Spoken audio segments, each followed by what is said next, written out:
श्रीमदानन्दतीर्थ भगवत्पादाचार्य गुरुभ्यो नमः।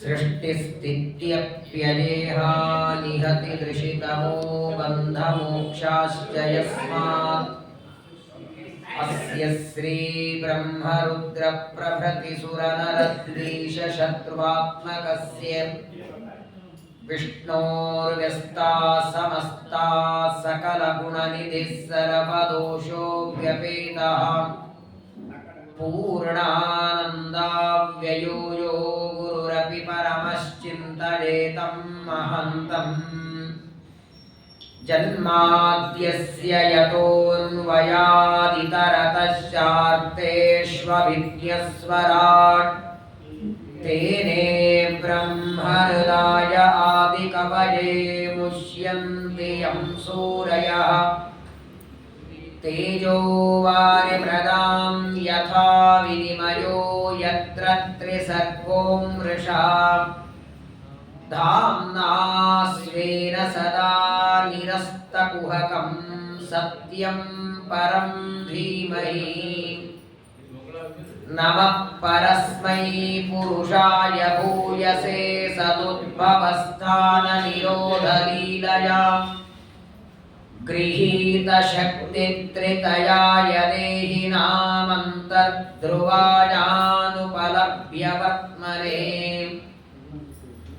विदिक्षु दिक्षूर्ध्वमधः समन्तात् अन्तर्बहिर्भगवान् नारसिंहः प्रहापयल्लोकभयं स्वनेन स्वतेजसाग्रस्तसमस्ततेजाः यस्य त्रीण्युदितानि वेदवचने रूपाणि दिव्यान्यलम् भट्टदर्शनमित्थमेव निहितं देवस्य भर्गो महत् वायो रामवचो नयं प्रथमकं प्रक्षो द्वितीयं वपुः मध्वो यत्तु तृतीयमेतदमुना ग्रन्थकृतकेशवे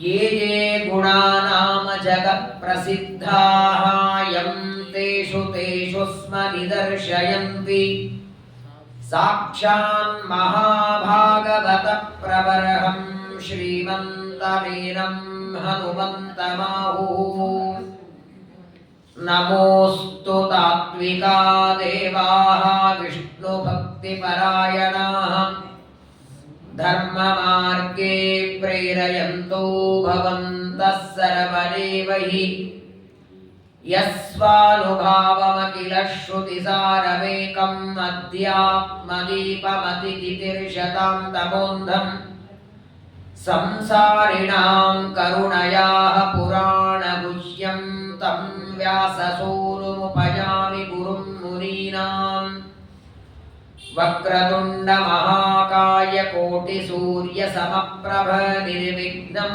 कुरु मे देव सर्वकार्येषु सर्वदा येनागाहि समस्तशास्त्रवृतना रत्नाकरो लीलया येनाखण्डिकुवादि सर्वसुभटस्तोमो वचः सायकैः येनास्तापि च मध्वशास्त्रविजयस्तम्भोधरामण्डले तं सेवे जयतीर्थवीरमनिशं मध्वाख्यराजादृतम् श्रीमन्मध्वकृतान्तसङ्गतकृती यन्निर्मितात्यद्भुता सर्वेदित्यसतिर्हितप्रवचरा सत्यारमन्ते निशम् सोऽसौ श्रीजयतीर्थपूज्यचरणः स्वग्रन्थशक्तिं पराम् अस्मिन् जन्मनि यावदायुरखिलान् विघ्नान् निवार्यादिशेत्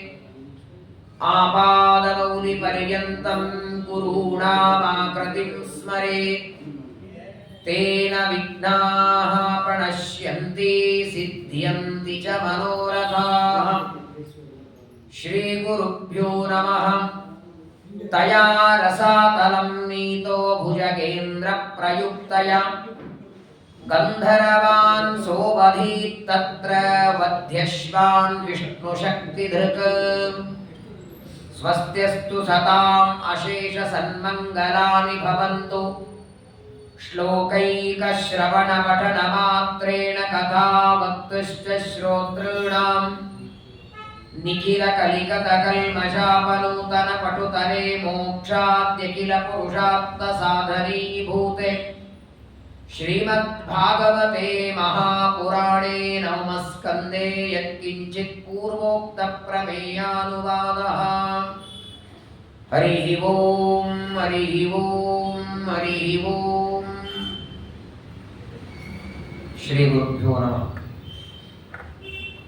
ಎಲ್ಲ ಅಧ್ಯಾತ್ಮ ಬಂಧುಗಳಿಗೆ ದಕ್ಷಿಣಾಯನ ಪರ್ವಕಾಲದ ಹಾರ್ದಿಕ ಶುಭಾಶಯಗಳು. ಬಹಳ ದೊಡ್ಡ ದಿನ ಇವತ್ತು. ನಮ್ಮೆಲ್ಲರ ಜೀವನದಲ್ಲಿ ತಿಥಿ, ವಾರ, ನಕ್ಷತ್ರ, ಯೋಗ, ಕರಣ, ಅಯನ, ಮಾಸ ಇವುಗಳನ್ನು ಶಿಂಶುಮಾನ ರೂಪದಿಂದ ಪರಮಾತ್ಮ ಕೊಡ್ತಾನೆ. ಒಂದು ವರ್ಷದಲ್ಲಿ 2 ಅಯನಗಳು. ಕರ್ಕ ರಾಶಿಯಲ್ಲಿ ಸೂರ್ಯನ ಸಂಚಾರವಾದಾಗ ಕರ್ಕ ಸಂಕ್ರಮಣ ದಕ್ಷಿಣಾಯನ ಆರಂಭ ಆಗುತ್ತೆ. ಪುಷ್ಯ ಮಾಸದಲ್ಲಿ ಸೂರ್ಯ ಮಕರ ರಾಶಿಗೆ ಬರ್ತಾನೆ, ಆಗ ಮಕರ ಸಂಕ್ರಮಣ ಉತ್ತರಾಯಣ. ದಕ್ಷಿಣಾಯನದ 4 ತಿಂಗಳು ಪರಮಾತ್ಮ ಯೋಗ ನಿದ್ರೆಯಲ್ಲಿ ಮಲಗುವಂತಹ ಪುಣ್ಯ ಪರ್ವಕಾಲ. ಅಂತಹ ದಕ್ಷಿಣಾಯನ ಪರ್ವಕಾಲ, ಚಾತುರ್ಮಾಸ್ಯದ ಪರ್ವಕಾಲ, ಟೀಕಾಕೃತ್ಪಾದನ ಉತ್ತರಾರಾಧನೆ 3 ಪರ್ವಕಾಲಗಳು ಇವತ್ತು ನಾವೆಲ್ಲರೂ ಆಚರಣೆ ಮಾಡಿದ್ದೇವೆ. ಎಲ್ಲದರ ಮೇಲೆ ದೊಡ್ಡ ಪರ್ವಕಾಲ ಅಂದ್ರೆ ಶ್ರೀಮದ್ ಭಾಗವತ ಶ್ರವಣ. ತ್ರಿವೇಣಿ ಸ್ನಾನ ಆಯಿತು. ಭಾಗವತ ಶ್ರವಣವೆಂಬ ಒಂದು ನದಿ, ದಕ್ಷಿಣಾಯನ ಪರ್ವಕಾಲವೆಂಬ ನದಿ, ಟೀಕಾಕೃತ್ಪಾದರ ಆರಾಧನೆ ಎಂಬ ನದಿ. ತ್ರಿವೇಣಿ ಸ್ನಾನ ಇವತ್ತಿನ ದಿನ ಮಾಡಿದ್ದೇವೆ. ವಿಶೇಷವಾಗಿ ಭಾಗವತದ 9ನೇ ಸ್ಕಂದದಲ್ಲಿ ಸೂರ್ಯವಂಶದಲ್ಲಿ ಬರುವ ಅನೇಕ ರಾಜರು, ಶ್ರೀರಾಮಚಂದ್ರ ಅವತಾರ ಮಾಡಿದ ವಂಶ ಸೂರ್ಯವಂಶ. ಪರಮಾತ್ಮನಿಗೆ ನಮ್ಮ ಹಾಗೆ ಗರ್ಭವಾಸದ ದುಃಖ, ತಂದೆ ತಾಯಿಗಳಿಂದ ಅನಿವಾರ್ಯವಾಗಿ ಬರಬೇಕು ಅಂತೇನಿಲ್ಲ. ಆದರೂ ಇದೇ ದಶರಥ ಹಿಂದೆ ಸ್ವಯಂಭೂಮನು ಆಗಿದ್ದ. ಬ್ರಹ್ಮದೇವರ ಮಗ 5 ಬಾರಿ ಮೊಮ್ಮಗನಾಗಿ ಬಂದಿದ್ದ ಸ್ವಯಂಭೂಮನುವಿಗೆ ಕಪಿಲ ರೂಪದಿಂದ, ಯಜ್ಞ ರೂಪದಿಂದ, ವೃಷಭ ರೂಪದಿಂದ, ದತ್ತಾತ್ರೇಯ ರೂಪದಿಂದ, ನರನಾರಾಯಣ ರೂಪದಿಂದ 5 ರೂಪದಿಂದ ಮೊಮ್ಮಗನಾಗಿ ಪಡೆದು ಮತ್ತೆ ದೀರ್ಘಕಾಲ ತಪಸ್ಸು ಮಾಡಿ ಸೂರ್ಯವಂಶದಲ್ಲಿ ದಶರಥನಾಗಿ ಬರ್ತಾನೆ. ಅವನ ಮಗನಾಗಿ ಭಗವಂತ ಅವತಾರ ಮಾಡ್ತಾನೆ. ಅಂತಹ ಲೋಕಾಭಿರಾಮಂ ಶ್ರೀರಾಮಂ ಭೂಯೋ ಭೂಯೋ ನಮಾಮ್ಯಹಂ. ಎಲ್ಲರ ಆಪತ್ತು, ಎಲ್ಲರ ಕಷ್ಟವನ್ನು ಪರಿಹಾರ ಮಾಡುವುದಕ್ಕೆ ಅವತಾರ ಮಾಡಿದ ಶ್ರೀರಾಮಚಂದ್ರನ ಮೂಲ ಪುರುಷ ಸೂರ್ಯ. ಆ ಸೂರ್ಯವಂಶದಲ್ಲಿ ಯುವರಾಶ್ವರಾಜನ ಮಗನಾದ ಮಾಂಧಾತನ ಚರಿತ್ರೆಯನ್ನು ನಿನ್ನೆ ದಿವಸ ಶ್ರವಣ ಮಾಡಿದ್ದೇವೆ. ಮಾಂಧಾತನಿಗೆ 3 ಜನ ಗಂಡು ಮಕ್ಕಳು, ಪುರುಕುತ್ಸ, ಅಂಬರೀಷ, ಮುಜುಕುಂದ. ಆ ಪುರುಕುತ್ಸನ ವಂಶವನ್ನ ಶುಕಾಚಾರ್ಯರು ಪರೀಕ್ಷಿತನಿಗೆ ಹೇಳ್ತಾ, ಮುಂದೆ ಪುರುಕುತ್ಸನ ವಂಶದಲ್ಲಿ ಅನೇಕ ರಾಜರು ಬರ್ತಾರೆ. ಪ್ರತ್ಯೇಕವಾಗಿ ಒಬ್ಬೊಬ್ಬರ ಚರಿತ್ರೆಯನ್ನ ವಿಸ್ತಾರವಾಗಿ ಶುಕಾಚಾರ್ಯರು ತಿಳಿಸ್ತಾ ಇದ್ದಾರೆ. ಪುರುಕುತ್ಸನಿಗೆ ಮದುವೆಯಾದ ಮೇಲೆ ಅವನ ಹೆಂಡತಿ ರಸಾತಲಕ್ಕೆ ಕರ್ಕೊಂಡು ಹೋಗ್ತಾಳೆ. ಎಲ್ಲ ಹಾವುಗಳು ಇರುವಂತಹ ದೊಡ್ಡದಾದ ರಸಾತಲದಲ್ಲಿ ಬರ್ತಾನೆ. ಅಲ್ಲಿ ಗಂಧರ್ವರ ಜೊತೆಗೆ ಯುದ್ಧವಾಗದು. ಮಾಂಧಾತುವಿನ ಮಗನಾದ ಪುರುಕುತ್ಸನಿಗೂ ಗಂಧರ್ವರ ಜೊತೆಗೆ ಯುದ್ಧ ಆಗತ್ತೆ. ಅಲ್ಲಿ ಗೆದ್ದು ಅಲ್ಲಿಂದ ಮತ್ತೆ ಮುಂದೆ ಬರ್ತಾನೆ. ಆ ಪುರುಕುತ್ಸನ ಮಗನೇ ಅರಣ್ಯ, ಅರಣ್ಯನ ಮಗ ಹರಿಯಶ್ವ, ಹರಿಯಶ್ವನ ಮಗ ಅರುಣ, ಅರುಣನ ಮಗ ತ್ರಿಬಂಧುರ. ಆ ತ್ರಿಬಂಧರುನಿಗೆ ಇನ್ನೊಂದು ಹೆಸರು ತ್ರಿಶಂಕು ಅಂತ. ಯಾವ ತ್ರಿಶಂಕುವನ್ನ ಅದೇ ದೇಹದಿಂದ ವಿಶ್ವಾಮಿತ್ರರು ಸ್ವರ್ಗಕ್ಕೆ ಕಳಿಸ್ತಾರೆ. ದೇವತೆಗಳು ಕರ್ಕೋದಿಲ್ಲ ಅಂತಾರೆ. ಮಧ್ಯದಲ್ಲಿ ನಿಂತ್ಕೊಳ್ತಾನೆ. ತ್ರಿಶಂಕು ಸ್ವರ್ಗ ಅಂತ. ಆ ತ್ರಿಶಂಕುವಿನಿಂದಲೇನೆ ಹುಟ್ಟಿದಂತಹ ವ್ಯಕ್ತಿ ಹರಿಶ್ಚಂದ್ರ. ಹರಿಶ್ಚಂದ್ರ ರಾಜನವರೆಗೆ ಸೂರ್ಯವಂಶದ ಕಥೆಯನ್ನ ಹೇಳಿ ಹರಿಶ್ಚಂದ್ರನ ಕಥೆಯನ್ನ ಹೇಳ್ತಾರೆ ಶುಕಾಚಾರ್ಯರು. ತಥೇತಿ ವರುಣೇನೋಕ್ತೋ ಪುತ್ರೋ ಜಾತಸ್ತು ರೋಹಿತಃ ಜಾತಸ್ಸುತೋ ಹ್ಯನೇನಾಂಗ ಮಾಯಜಸ್ವೇತಿ ಸೋಬ್ರವೀತ್. ಈ ತ್ರಿಶಂಕುವಿಗೆ ವಿಶ್ವಾಮಿತ್ರರು ತಮ್ಮ ತಪಸ್ಸಾಮರ್ಥ್ಯದಿಂದ ಇದೇ ಶರೀರದಿಂದ ನಿನಗೆ ಸ್ವರ್ಗಕ್ಕೆ ಕಳಿಸ್ತೇನೆ ಅಂತ. ಈ ಶರೀರದಿಂದ ಹೋಗ್ಲಿಕ್ಕಾಗಲ್ಲ. ಮಠಕ್ಕೆ ಊಟಕ್ಕೆ ಹೋಗಕ್ಕಾದ್ರೆ ಬಟ್ಟೆ ಬೀಸಿ ಬೇರೆ ಬಟ್ಟೆ ಹಾಕೊಂಡು ಹೋಗ್ಬೇಕು, ಪ್ಯಾಂಟ್ಗಳು ಊಟಕ್ಕೆ ಹಾಕಲ್ಲ ಅಲ್ವಾ? ಕೆಲವು ಕಡೆಗೆ ಬಟ್ಟೆ, ಕೆಲವು ಕಡೆ ದೇಹನೇ ಬಿಡಬೇಕು, ಬೇರೆ ಶರೀರದಿಂದ ಹೋಗಬೇಕು ಸ್ವರ್ಗಕ್ಕೆ. ಪಾಂಚಭೌತಿಕ ಶರೀರದಿಂದ ನಿನ್ನನ್ನು ಸ್ವರ್ಗಕ್ಕೆ ಕಳಿಸ್ತೇನೆ ಅಂತ ವಿಶ್ವಾಮಿತ್ರರು ಆ ತ್ರಿಶಂಕುವಿಗೆ ಕಳಿಸ್ತಾರೆ. ಅವನ ಮಧ್ಯದಲ್ಲಿ ದೊಡ್ಡ ವಿವಾದ. ಜ್ಞಾನಿಗಳಾದ ವಸಿಷ್ಠರಿಗೂ ವಿಶ್ವಾಮಿತ್ರರ ಮಧ್ಯದಲ್ಲಿ ದೊಡ್ಡದಾದ ಜಗಳ ನಡೀತದೆ. ಆ ತ್ರಿಶಂಕುವಿಗೆ ಈ ಮಗ ಹುಟ್ಟುತ್ತಾನೆ ಹರಿಶ್ಚಂದ್ರ. ಇವನಿಗೆ ಸಂತಾನ ಇರಲಿಲ್ಲ ಪಾಪ. ಇವತ್ತು ಜಗತ್ತಿನೊಳಗೆ ಹರಿಶ್ಚಂದ್ರ ಅಂದಾಕ್ಷಣ ಎಲ್ಲರಿಗೆ ಅವನ ಹಿಂದೆ ಸತ್ಯ ಅನ್ನೋದು, ಅಕಸ್ಮಾತ್ತಾಗಿ ಯಾರಾದರೂ ಸತ್ಯ ಮಾತಾಡ್ತೋ ನೋಡಿ ಸತ್ಯ ಹರಿಶ್ಚಂದ್ರ ಇವನು. ಆದರೆ ನಿಜವಾಗಿ ಅವನ ಕಥೆ ಕೇಳಿದರೆ ಸತ್ಯ ಅವನ ಜೀವನದಲ್ಲಿ ಬರಲೇ ಇಲ್ಲ. ಹೇಗೆ ಪ್ರಸಿದ್ಧ ಅಂತ ಗೊತ್ತಿಲ್ಲ. ಈ ತ್ರಿಶಂಕುವಿನ ಮಗನಾದ ಹರಿಶ್ಚಂದ್ರನಿಗೆ ಸಂತಾನ ಇರಲಿಲ್ಲ. ಇವನೇನ್ ಮಾಡ್ತಾನೆ ಈಗ ನೋಡಿ, ಸೂರ್ಯವಂಶದಲ್ಲಿ ಯಾರಿಗೆ ಸಂತಾನ ಇಲ್ಲ ಅಂದ್ರೆ ಮಾಡಿದ್ದೇನು? ಆದರೆ ಇವತ್ತು ಆ ಬುದ್ಧಿವಂತಿಕೆಯಿಂದ ವಸಿಷ್ಠರನ್ನು ಕರೀಲಿಲ್ಲ. ಇವನೇನ್ ಮಾಡ್ತಾನೆ, ವಸಿಷ್ಠರನ್ನ ಕರೆದು ಮಂತ್ರವನ್ನ ಹೇಳಿಸಿ ಯಜ್ಞ ಮಾಡಬೇಕಾಗಿತ್ತು. ತಾನೇ ಸ್ವಂತ ಬುದ್ಧಿಯಿಂದ ತ್ರಿಶಂಕುವಿನ ಮಗನಾದ ಹರಿಶ್ಚಂದ್ರ ವರುಣದೇವರ ಹತ್ರ ಹೋಗಿಬಿಟ್ಟ. ವರುಣದೇವರಿಗಂತಾನೆ, ಸ್ವಾಮಿ ನನಗೆ ಒಳ್ಳೆ ಸಂತಾನ ಕೊಡಿ. ಸಾಮಾನ್ಯವಾಗಿ ದೇವತೆಗಳಿಂದ ನಾವು ಏನೇ ಯಾಚನೆ ಮಾಡಬೇಕಾದರೂ ಶ್ರೀಮದಾಚಾರ್ಯ ಹೇಳ್ತಾರೆ, ನೇರವಾಗಿ ದೇವತೆಗಳು ಕೊಡೋರಲ್ಲ. ಇದು ಗಟ್ಟಿ ತಿಳ್ಕೊಂಡ್ಬಿಡ್ಬೇಕು. ಬೃಹದಾರಣ್ಯಕ ಉಪನಿಷತ್ತು, ಛಾಂದೋಗ್ಯ ಉಪನಿಷತ್ತು, ಬ್ರಹ್ಮಸೂತ್ರಗಳಲ್ಲಿ ಬಹಳ ಸುಂದರವಾಗಿ ಹೇಳ್ತಾರೆ. ಭಗವದ್ಗೀತೆಯ 12ನೇ ಅಧ್ಯಾಯದ 4ನೇ ಶ್ಲೋಕ, ಕ್ಲೇಶೋದಿ ಕತರಸ್ತೇಷಾಂ ಅವ್ಯಕ್ತ ಆಸಕ್ತ ಚೇತಸಾಂ ಅವ್ಯಕ್ತಾ ಹಿ ಗತಿರ್ದುಃಖಂ ದೇಹವದ್ಭಿರವಾಪ್ಯತೆ. ಲಕ್ಷ್ಮೀದೇವಿಯನ್ನ ಸಂಪತ್ತಿಗಾಗಿ ಪೂಜೆ ಮಾಡಿ, ಕುಬೇರನನ್ನ ಸಂಪತ್ತು ಬೇಕು ಅಂತ ಪೂಜೆ ಮಾಡಿ, ಅಥವಾ ಸಂತಾನಕ್ಕೆ ಇನ್ಯಾವ ದೇವತೆ ಪೂಜೆ ಮಾಡಿ, ಯಾವುದೇ ದೇವತೆಗಳ ಪೂಜೆ ಮಾಡಿದರೂ ಆ ದೇವತೆಗಳು ನೇರವಾಗಿ ನಮಗೆ ಫಲ ಕೊಡೋರಲ್ಲ. ನಾವು ಅವರ ಆರಾಧನೆ ಮಾಡಿದರೂ ಅವರು ಮತ್ತೆ ದೇವರ ಹತ್ರನೇ ಹೋಗೋದು.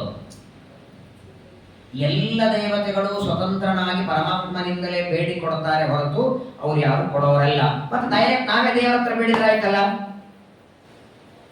ದೇವತೆಗಳ ಮಧ್ಯದಲ್ಲಿ ಯಾಕೆ ಬೇಕು ಅನ್ನೋ ಹಾಗೂ ಇಲ್ಲ, ದೇವರೇ ಮಾಡಿಟ್ಟಿದ್ದಾರೆ. ನೇರವಾಗಿ ದೇವರಿಂದ ಪಡೆಯುವ ಅರ್ಹತೆ ಯೋಗ್ಯತೆ ನಮ್ದಲ್ಲ. ಮಧ್ಯದಲ್ಲಿ ದೇವತೆಗಳು, ನಾವು ಅವರ ಆರಾಧನೆ ಮಾಡಬೇಕು. ಆ ದೇವತೆಗಳು ನಮ್ಮ ಪರವಾಗಿ ದೇವರಲ್ಲಿ ಪ್ರಾರ್ಥನೆ ಮಾಡಿ ತಾವು ದೇವರಿಂದ ಪಡೆದು ನಮಗೆ ಕೊಡುತ್ತಾರೆ. ಇದು ಹೀಗೆ ಇರೋದು. ಆದರೆ ಪೂಜೆ ಮಾಡುವಾಗ ಮಾತ್ರ ನೇರವಾಗಿ ನೀವೇ ಕೊಡಿ ಅಂತ ಪ್ರಾರ್ಥನೆ ಮಾಡಬಾರದು. ನಿಮ್ಮಲ್ಲಿ ಅಂತರ್ಯಾಮಿಯಾದ ದೇವರಿಗೆ ನೀವು ಪ್ರಾರ್ಥನೆ ಮಾಡಿ ನನಗೆ ಸಂತಾನ ಕೊಡಿ ಅನ್ನಬೇಕಾಗಿತ್ತು. ಆದರೆ ಇವನು ಏನ್ ಮಾಡ್ತಾನೆ, ವರುಣ ದೇವರಿಗೆ ಸಂತಾನ ಕೊಡಿ ಅಂತ ಪ್ರಾರ್ಥನೆ ಮಾಡುವಾಗ ಪ್ರಾಯ ನಮ್ಮಲ್ಲಿ ಇದೊಂದು ಇರ್ತದೆ, ಏನಾದರೂ ಒಂದು ನಮ್ಮ ಕೆಲಸ ಆಗಬೇಕಾದ್ರೆ ಹರಿಕೆ ಹೊತ್ಕೊಂಡ್ಬಿಡ್ತಾನೆ. ತನ್ನಿಂದ ಆಗತ್ತೋ ಇಲ್ಲೋ ಅಂತ ವಿಚಾರ ಮಾಡಲ್ಲ. ಒಂದು ತೆಂಗಿನಕಾಯಿ ತರೋದಕ್ಕೆ ದುಡ್ಡು ಇಲ್ಲ ಕೈಯಲ್ಲಿ, ಅಕಸ್ಮಾತ್ ಆಗಿ ಮೊದಲನೇ ಪಂಕ್ತಿ ಊಟಕ್ಕೆ ಸಿಕ್ಕರೆ 100 ತೆಂಗಿನಕಾಯಿ ಹೊಡಿತೀನಿ ಅಂತ ಬಿಡ್ತಾನೆ. ವಿಚಿತ್ರ ನೋಡಿ. ಯಾವಾಗಲೂ ಮೊದಲನೇದು ಇದೇನು ಹರಿಕೆ ಹೊತ್ಕೊಳ್ಳೋದಿದೆಯಲ್ಲ, ಈ ದೇವತೆಗೆ ಇಂಥದ್ದು ಮಾಡ್ತೀನಿ ಹಾಗೆ ಮಾಡ್ತೀನಿ ಅಂತ ನಾವು ಹರಿಕೆ ಹೊತ್ಕೊಳ್ಳೋದ್ರಿಂದ ಆ ದೇವತೆಗಳಿಗೆ ಏನಾದ್ರೂ ಆಗೋದಿದೆಯಾ? ನಾವು ಕೊಡ್ತೀವಿ ಅಂತ ಕಾಯ್ತಾ ಕೂತಿರ್ತಾರ ಅವರು. 100 ತೆಂಗಿನಕಾಯಿ ಹೊಡಿತೀನಿ ಅಂದ್ರೆ ನಾವು ತೆಂಗಿನಕಾಯಿ ಹೊಡೆದು ಕೊಟ್ಟ ಮೇಲೆ ಚಟ್ನಿ ಮಾಡ್ಕೊಂತಿರ್ಬೇಕು ಅವರು. ನಮ್ಮ ಹರಿಕೆಯಿಂದ ಅವ್ರಿಗೆ ಏನಾಗಬೇಕಾಗಿಲ್ಲ. ಆದರೆ ಯಾವುದೇ ದೇವತೆಗಳ ಉದ್ದೇಶಕವಾಗಿ ನಾವು ಹರಿಕೆಯನ್ನು ಹೊತ್ಕೊಳ್ಳುವಾಗ ಪೂರ್ಣ ಮಾಡಲಿಕ್ಕಾದರೆ ಅದನ್ನು ಮಾಡಬೇಕು, ಇಲ್ಲ ಪ್ರಯತ್ನವೂ ಮಾಡಬಾರದು. ಹಾಗೆ ಪೂಜೆ ಮಾಡಿ. ಈ ಹರಿಶ್ಚಂದ್ರನ ಕಥೆಯಿಂದ ನಾವು ಅದನ್ನು ತಿಳ್ಕೊಳ್ಳುತ್ತೇವೆ. ಹರಿಶ್ಚಂದ್ರ ವರುಣದೇವರನ್ನ ಪೂಜೆ ಮಾಡ್ತಾನೆ. ವರುಣದೇವರು ಪ್ರತ್ಯಕ್ಷ ಆಗಿ ಬರ್ತಾರೆ. ನನಗೆ ಸಂತಾನ ಕೊಡಿ ಅಂತ ಮಾತ್ರ ಬೇಡಬೇಕಾಗಿತ್ತು. ಏನ್ ಬೇಡ್ತಾನೆ, ಆ ಹುಟ್ಟಿದ ಮಗನನ್ನ ನಿಮಗೆ ಬಲಿ ಕೊಡ್ತೇನೆ ಎಂದು ಬಿಟ್ಟ. ವಾಸ್ತವಿಕವಾಗಿ ದೇವತೆಗಳು ನರಬಲಿ ತಗೊಳ್ಳೋದಿಲ್ಲ, ಮಾಂಸ ಬಲಿನೇ ತಗೊಳ್ಳೋದಿಲ್ಲ. ದೇವತೆಗಳು ನರಮಾಂಸ ಅಂತ ಮಧು ತಗೊಳ್ಳೋದಿಲ್ಲ. ಆದರೆ ಮಗನನ್ನ ನಿಮಗೆ ತಿರುಗಿ ಕೊಡೋದು ಪಡಿಬೇಕು. ಮಗ ಬೇಕನ್ಬೇಕು ಯಾಕೆ? ಮತ್ತೆ ಹುಟ್ಟಿದ ಮಗನನ್ನ ನಿಮಗೆ ತಿರುಗಿ ಕೊಡ್ತೇನೆ ಅಂದಾಕ್ಷಣ ವರುಣದೇವರು ತಥಾಸ್ತು ಅಂತಾರೆ. ವರುಣದೇವರ ಅನುಗ್ರಹದಿಂದ ಹರಿಶ್ಚಂದ್ರನ ಹೆಂಡತಿ ಗರ್ಭಿಣಿಯಾಗ್ತಾಳೆ. ಒಂದು ಗಂಡು ಮಗು ಹುಟ್ಟಿದೆ. ಆ ಹುಟ್ಟಿದ ಮಗು ಇನ್ನೂ ಹುಟ್ಟಿ 1 ಗಂಟೆಯಾಗಿಲ್ಲ. ಬಂದ್ರು ವರುಣದೇವರಂತಾರೆ, ಹರಿಶ್ಚಂದ್ರ ಮಗುವನ್ನ ಕೊಡ್ತೀನಿ ಅಂತ ಹೇಳಿದ್ಯಲ್ಲ, ನಾನು ನಿನಗೆ ಅನುಗ್ರಹ ಮಾಡಿ ಸಂತಾನ ಕೊಟ್ಟಿದ್ದೇನೆ, ಅದನ್ನು ಬಲಿ ಕೊಡ್ತೀನಿ ಅಂದಿದ್ದು ಕೊಡುವಂತ ವರುಣದೇವರು ಬಂದು ಬೇಡ್ತಾರೆ. ಬೇಡಿದಾಕ್ಷಣ ಹರಿಶ್ಚಂದ್ರ ಹೇಳ್ತಾನೆ, ಸ್ವಾಮಿ ಇದೀಗ ಹುಟ್ಟಿದೆ ಮಗು, 10 ದಿನಗಳವರೆಗೆ ಅಶೌಚ ಇರುತ್ತೆ. ಅಶೌಚ 2, ಜಾತ ಶೌಚ, ಮರಣ ಶೌಚ. ಮರಣ ಬಹಳ ಕಠಿಣ. ಜಾತ ಶೌಚದಲ್ಲಿಯೂ ಕೂಡ ಶಾಲಿಗ್ರಾಮ ಮುಟ್ಲಿಕ್ಕೆ ಬರೋದಿಲ್ಲ, ಏನು ದಾನ ಕೊಡ್ಲಿಕ್ಕೆ ಬರೋದಿಲ್ಲ. ಯಾರಾದ್ರೂ ಮನೆಯಲ್ಲಿ ಹುಟ್ಟಿದ್ರೆ 10 ದಿನ ತೀರ್ಥ ತಾನು ಇನ್ನೊಬ್ಬರ ಕಡೆಗೆ ತಗೊಳ್ಬಹುದು, ಅಕ್ಷತೆ ಹಚ್ಕೊಳ್ಬಹುದು. ಜಾತಾಶೌಚ ಮರಣಾಶೌಚಗಳ ಬಗ್ಗೆ ಬಹಳ ವಿಸ್ತಾರ ಗರುಡ ಪುರಾಣ ಹೇಳುತ್ತದೆ. ಮರಣಾಶೌಚದಲ್ಲಿ ಅಕ್ಷತೆನೂ ಇರಲ್ಲ. ವಿಷ್ಣು ರಂಗಾರ ಶೇಷೇಣ ಯೋಗಾನಿ ಪರಿಮಾರ್ಜಯೇ. ಆದರೆ ಜಾತಾಶೌಚ ಯಾರಾದರೂ ಹುಟ್ಟಿದರೆ ಅವಶ್ಯವಾಗಿ ಶ್ರವಣ ಮಾಡಬಹುದು, ಅಥವಾ ಎಲ್ಲ ದೂರದಲ್ಲಿ ಕೂತ್ಕೊಂಡು ಪಾಠಕ್ಕೆ ಕೂತ್ಕೋಬಹುದು. ಪಂಕ್ತಿಯೊಳಗೆ ಬ್ರಾಹ್ಮಣ ಜೊತೆ ಕೂಡದಿದ್ರು ಆಮೇಲೆ ಊಟ ಮಾಡಬಹುದು. ಕೆಲವು ನಿಯಮ ಇದೆ, ದೇವಸ್ಥಾನಕ್ಕೆ ಹೋಗಬಹುದು. ಮರಣಾಶೌಚದಲ್ಲಿ ಇಲ್ಲ. ಹಾಗಾಗಿ ವರುಣದೇವರಿಗಂತಾನೆ, ಅಲ್ಲ ಸ್ವಾಮಿ ಮಗನನ್ನ ಬಲಿ ಕೊಡ್ತೇನೆ ಅಂತ ನಾನು ಹೇಳಿದ್ದೇನೋ ನಿಜ ಅಲ್ಲ, 10 ದಿನ ನನಗೆ ಅಶೌಚ ಇರುತ್ತೆ, ಕೊಡೋದು ಹೇಗೆ? ನಾನು ಕೆಲಸ ಮಾಡಿ 10 ದಿನ ಅಶೌಚ ಮುಗಿದ ಮೇಲೆ 11ನೇ ದಿನ ಬನ್ನಿ ಕೊಡುತ್ತೇನೆ. ಆಯ್ತು ಅಂತ ಹೊರಟು ಬಿಟ್ಟು ವರುಣದೇವರು. ಸರಿಯಾಗಿ 10 ದಿನ ಮುಗಿದಿದೆ. 11ನೇ ದಿನ ಬೆಳಗ್ಗೆ ಮತ್ತೆ ಹಜಾರ. ಇನ್ನು ಸೂರ್ಯೋದಯ ಆಗಿಲ್ಲ, ವರುಣದೇವರು ಬಂದ್ರು. ಹರಿಶ್ಚಂದ್ರ 11ನೇ ದಿನ ಅಶೌಚ ಮುಗಿದಿದೆ, ಮಗುವನ್ನ ಬಲಿ ಕೊಡ್ತೀನಿ ಅಂತೆಲ್ಲ ಕೊಡು ಅಂತಾನೆ. ಸ್ವಾಮಿ ಸರಿ 11 ದಿನ ಏನು ಕಳೀತು, 13ನೇ ದಿನ ಹೆಸರಿಡಬೇಕಲ್ಲ ಅವನಿಗೆ. ಹೆಸರಿಡದ ಹೊರತು ಏನೊಂದು ಬಲಿ ಕೊಡ್ಲಿ? ಹಾಗಾಗಿ 13ನೇ ದಿನ ಅವನಿಗೆ ನಾಮಕರಣ ಮಾಡ್ತೇನೆ, ನಾಮಕರಣ ಆದ್ಮೇಲೆ ಬಲಿ ಕೊಡ್ತೇನೆ. ಆಯ್ತು ಬರ್ತೀನಿ ಅಂದ್ರು, ಹೊಂಟ್ಬಿಟ್ರು. 11ನೇ ದಿನ ಹೋಗಿ 2 ದಿನ ಕಳೆದು ಮತ್ತೆ ಬಂದ್ರು. 13ನೇ ದಿನ ಏನ್ ಹೆಟ್ಟಪ್ಪ ಹೆಸರು? ಸ್ವಾಮಿ ರೋಹಿತ ಅಂತ ಹೆಸರಿಟ್ಟಿದ್ದೇನೆ. ಸರಿ ಬಲಿ ಕೊಡುವಂದ್ರು. ನಿರ್ಗತೇನ ಸಮಾಗತ್ಯ. ಯಜ್ಞವನ್ನ ಮಾಡಿ ಮಗನನ್ನ ಬಲಿ ಕೊಡುವಂತ ವರುಣದೇವರಂದ್ರೆ, ಅಲ್ಲ ಸ್ವಾಮಿ ಹೆಸರಿಟ್ಟಿದ್ದೇನೆ, ಯಾವುದೇ ಒಂದು ಪಶುವನ್ನ ಬಲಿ ಕೊಡಬೇಕಾದ್ರೆ ಹಲ್ಲು ಬರದ ಹೊರತು ಕೊಡಬಾರದು. ಹಲ್ಲು ಬರದ ಹೊರತು ಬಲಿ ಕೊಟ್ರೆ ಆ ಬಲಿಗೆ ಇಲ್ಲ. ದಂತಾಪಶೋ ಯದಾ ಯಚ್ಛೆ. ಹಾಗಾಗಿ ಈ ನನ್ನ ಮಗುವಿಗೆ ಹಲ್ಲು ಬಂದ ಮೇಲೆ ನೀವು ಬನ್ನಿ, ಬಲಿ ಕೊಡ್ತೇನೆ. ಹೊರಟರು ವರುಣದೇವರು. ನೋಡಿ ಅವ್ರು ತಾಳ್ಮೆ ಇಟ್ಟು ಸರಿ ಅಂತ ವರುಣದೇವರು ಹೋಗ್ತಾರೆ. ವರುಣದೇವರ ಹೋದರು. ಒಂದು 4-5 ತಿಂಗಳಿಗೆ ಹಲ್ಲು ಬಂತು. ಬಂದು ಬರ್ತವು, ಬೇಸರನೇ ಇಲ್ಲ ಅವ್ರಿಗೆ ಪಾಪ. ಮತ್ತೆ ವರುಣದೇವರು ಬರ್ತಾರೆ. ವರುಣದೇವರು ಬಂದಂತ, ನೋಡಪ್ಪ ಜಾತ ಆದಂತ ಹಲ್ಲು ಬಂದಿದೆಯಲ್ಲಪ್ಪ, ಹಲ್ಲು ಬಂದಿದೆ, ಈಗಾದ್ರೂ ಮಗನನ್ನ ಕೊಡುವಂತ ಕ್ಷಣ. ಆಗ ಹರಿಶ್ಚಂದ್ರ ಹೇಳ್ತಾನೆ, ಈ ಮೊದಲನೇ ಹಲ್ಲು ಬಿದ್ದು 2ನೇ ಹಲ್ಲು ಬರಬೇಕು. ಮೊದಲನೇ ಹಲ್ಲು ಮೈಲಿಗೆ ಅನಿಸ್ಕೊಳ್ತದೆ, ಈ ಹಲ್ಲು ಬಿದ್ದು 2ನೇ ಹಲ್ಲು ಬರಲಿ, ಆಗ ನಾನು ಕೊಡ್ತೇನೆ. ಮತ್ತೆ ಹೊರಟರು ವರುಣದೇವರು. ಪಶೋರ್ ನಿಪತಿತಾದಂತ ಯಶಸ್ವೇತ್ಯಾಹ ಸಬ್ರವಿ. ಯಾವಾಗ 2ನೇ ಹಲ್ಲು ಬಿದ್ದು ಮತ್ತೆ ಹಲ್ಲು ಬರುತ್ತದೆ, ಆಗ ಮತ್ತೆ ಬಂದರ ಅವರು ಏನ್ ಬೆನ್ನ ಹಾಕ್ಬಿಟ್ಟಿದ್ದಾರೆ ನೋಡಿ. ಅಲ್ಲ ಇಷ್ಟಾದ ಮೇಲೆ ಆದ್ರೆ ತಿಳ್ಕೊಬೇಕಾಗಿತ್ತು ಇವ ಕೊಡಲ್ಲ ಅಂತ. ಹೆಸರು ಮಾತ್ರ ಸತ್ಯ ಹರಿಶ್ಚಂದ್ರ, ಇವ ಕೊಡ್ತೀನಂತ ಮಾತು ಕೊಡ್ಲಿಲ್ಲ ವರುಣದೇವರಿಗೆ. ಸುಳ್ಳು ಹರಿಶ್ಚಂದ್ರ ಇವ. ಯಾವಾಗಲೂ ನೋಡಿ ಒಂದು ಹರಿಕೆ ಹೊತ್ತು. ಈಗ ಅವನಿಗೆ ಏನಾಗ್ಬಿಟ್ಟಿತ್ತು ಪಾಪ, ಸಂತಾನ ಇರಲಿಲ್ಲ. ಆದರೆ ಹುಟ್ಟಿದಾಕ್ಷಣ ಎಷ್ಟು ಪ್ರೀತಿ ಮಗನ ಮೇಲೆ ಬಂದು ಬಿಡ್ತು ಅಂದ್ರೆ ಕೊಡ್ಲಿಕ್ಕೆ ಮನಸ್ಸಾಗಲಿಲ್ಲ ಅವನಿಗೆ.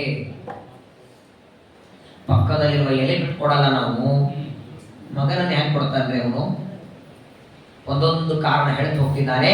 ಕೊನೆಗೆ ಇನ್ನೊಮ್ಮೆ ಹಲ್ಲು ಬಿದ್ದ ಮೇಲೆ ಮತ್ತೆ ಬನ್ನಿ ಎಂದ. 2ನೇ ಬಾರಿ ಹಲ್ಲು ಬಿದ್ದ ಮೇಲೆ ಬರ್ತಾರೆ. ವರುಣದೇವರಂತಾರೆ, ಕೊಡು ಮಗನನ್ನ ಅಂದ್ರು. ಆಗ ಮತ್ತಂತಾನೆ, ಸ್ವಾಮಿ ಇವನನ್ನ ಬಲಿ ಅಂತ ಕೊಡ್ತಿದ್ದೇನೆ. ಒಂದು ಗಂಡು ಹುಡುಗನನ್ನ ಬಲಿ ಅಂತ ಕೊಡಬೇಕಾದ್ರೆ ಉಪನಯನ ಆಗದ ಹೊರತು ಹೆಂಗ್ ಕೊಡ್ಲಿ?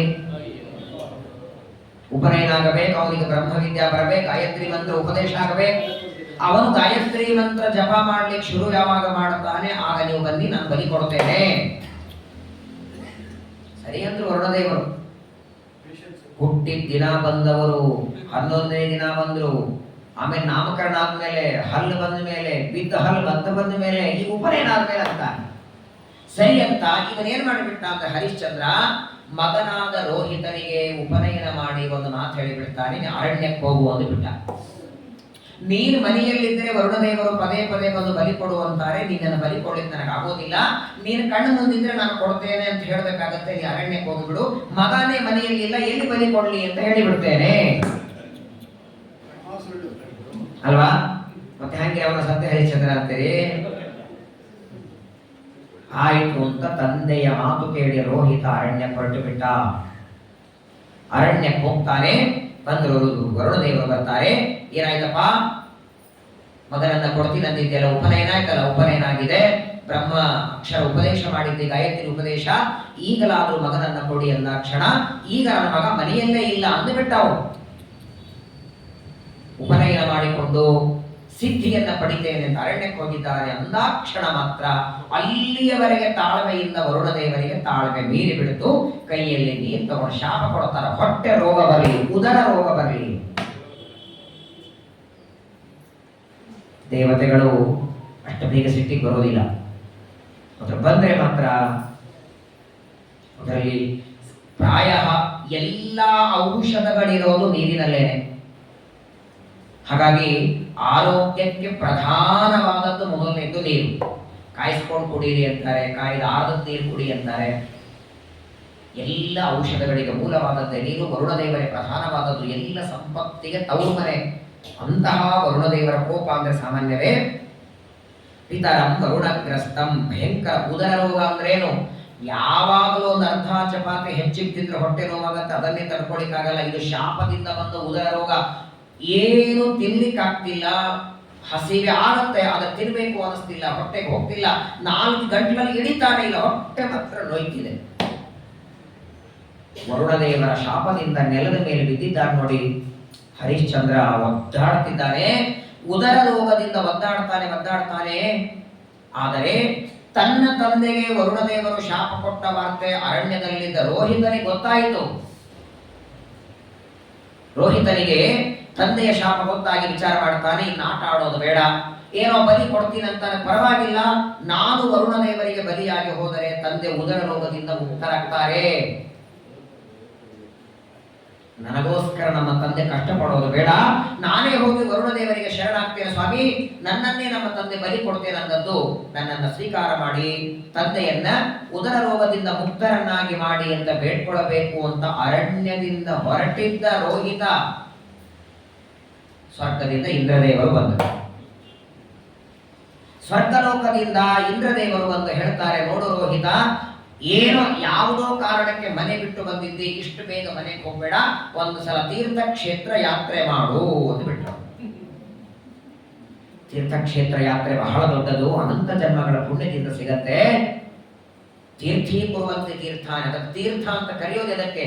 ಪ್ರಾಯ ಈ ತೀರ್ಥ ಕ್ಷೇತ್ರ ಅಂತ 2 ಶಬ್ದ ಇವೆ. ಮಹಾಭಾರತದ ಭೀಷ್ಮ ಪರ್ವದಲ್ಲಿ ಧರ್ಮರಾಜ ಕೇಳ್ತಾನೆ ಭೀಷ್ಮಾಚಾರ್ಯರಿಗೆ, ಶರಪಂಜರದಲ್ಲಿ ಮಲಗಿದ ಸ್ವಾಮಿ, ಎಲ್ಲಾರು ಅಂತಾರೆ ತೀರ್ಥಯಾತ್ರೆ, ಕ್ಷೇತ್ರ ಯಾತ್ರೆ, ಏನಿದು ತೀರ್ಥ ಶಬ್ದಕ್ಕೆ ಅರ್ಥ ಏನು, ಕ್ಷೇತ್ರ ಶಬ್ದಕ್ಕೆ ಅರ್ಥ ಏನು? ಪಾಪ ಒಬ್ಬ ಬ್ರಾಹ್ಮಣ ಒಳ್ಳೆ ಸದಾಚಾರಿಯಿಂದ ನಿತ್ಯ ದೇವರ ಪೂಜೆ ಮಾಡ್ತಿದ್ದ, ನೈವೇದ್ಯದ ಊಟ ಮಾಡ್ತಿದ್ದ, ಏನೋ ಜನ್ಮಾಂತರದ ಪ್ರಾರಬ್ಧ ಕುಡಿಯೋ ಚಟ ಇತ್ತವನಿಗೆ. ಸರಿಯಾಗಿ ರಾತ್ರಿ 8 ಆದ್ರೆ ಮನೆ ಬಿಟ್ಟು ಹೋಗ್ಬೇಕು, ಪ್ರತಿನಿತ್ಯ ಹೋಗ್ಬೇಕು. ಅವ್ರ ಮನೆಯಿಂದ ಕುಡಿಯೋದಕ್ಕೆ ಹೋದ್ರೆ ಯಾರಾದ್ರೂ ಮನೆಗೆ ಬಂದು ಅವ್ರ ಹೆಂಡತಿ ಕೇಳಬೇಕಮ್ಮ, ನಿಮ್ಮ ಮನೆಯವರು ಎಲ್ಲಿ, ಸ್ವಲ್ಪ ಮಾತಾಡಬೇಕಾಗಿತ್ತು, ತೀರ್ಥಯಾತ್ರೆಗೆ ಹೋಗಿದ್ದಾರೆ,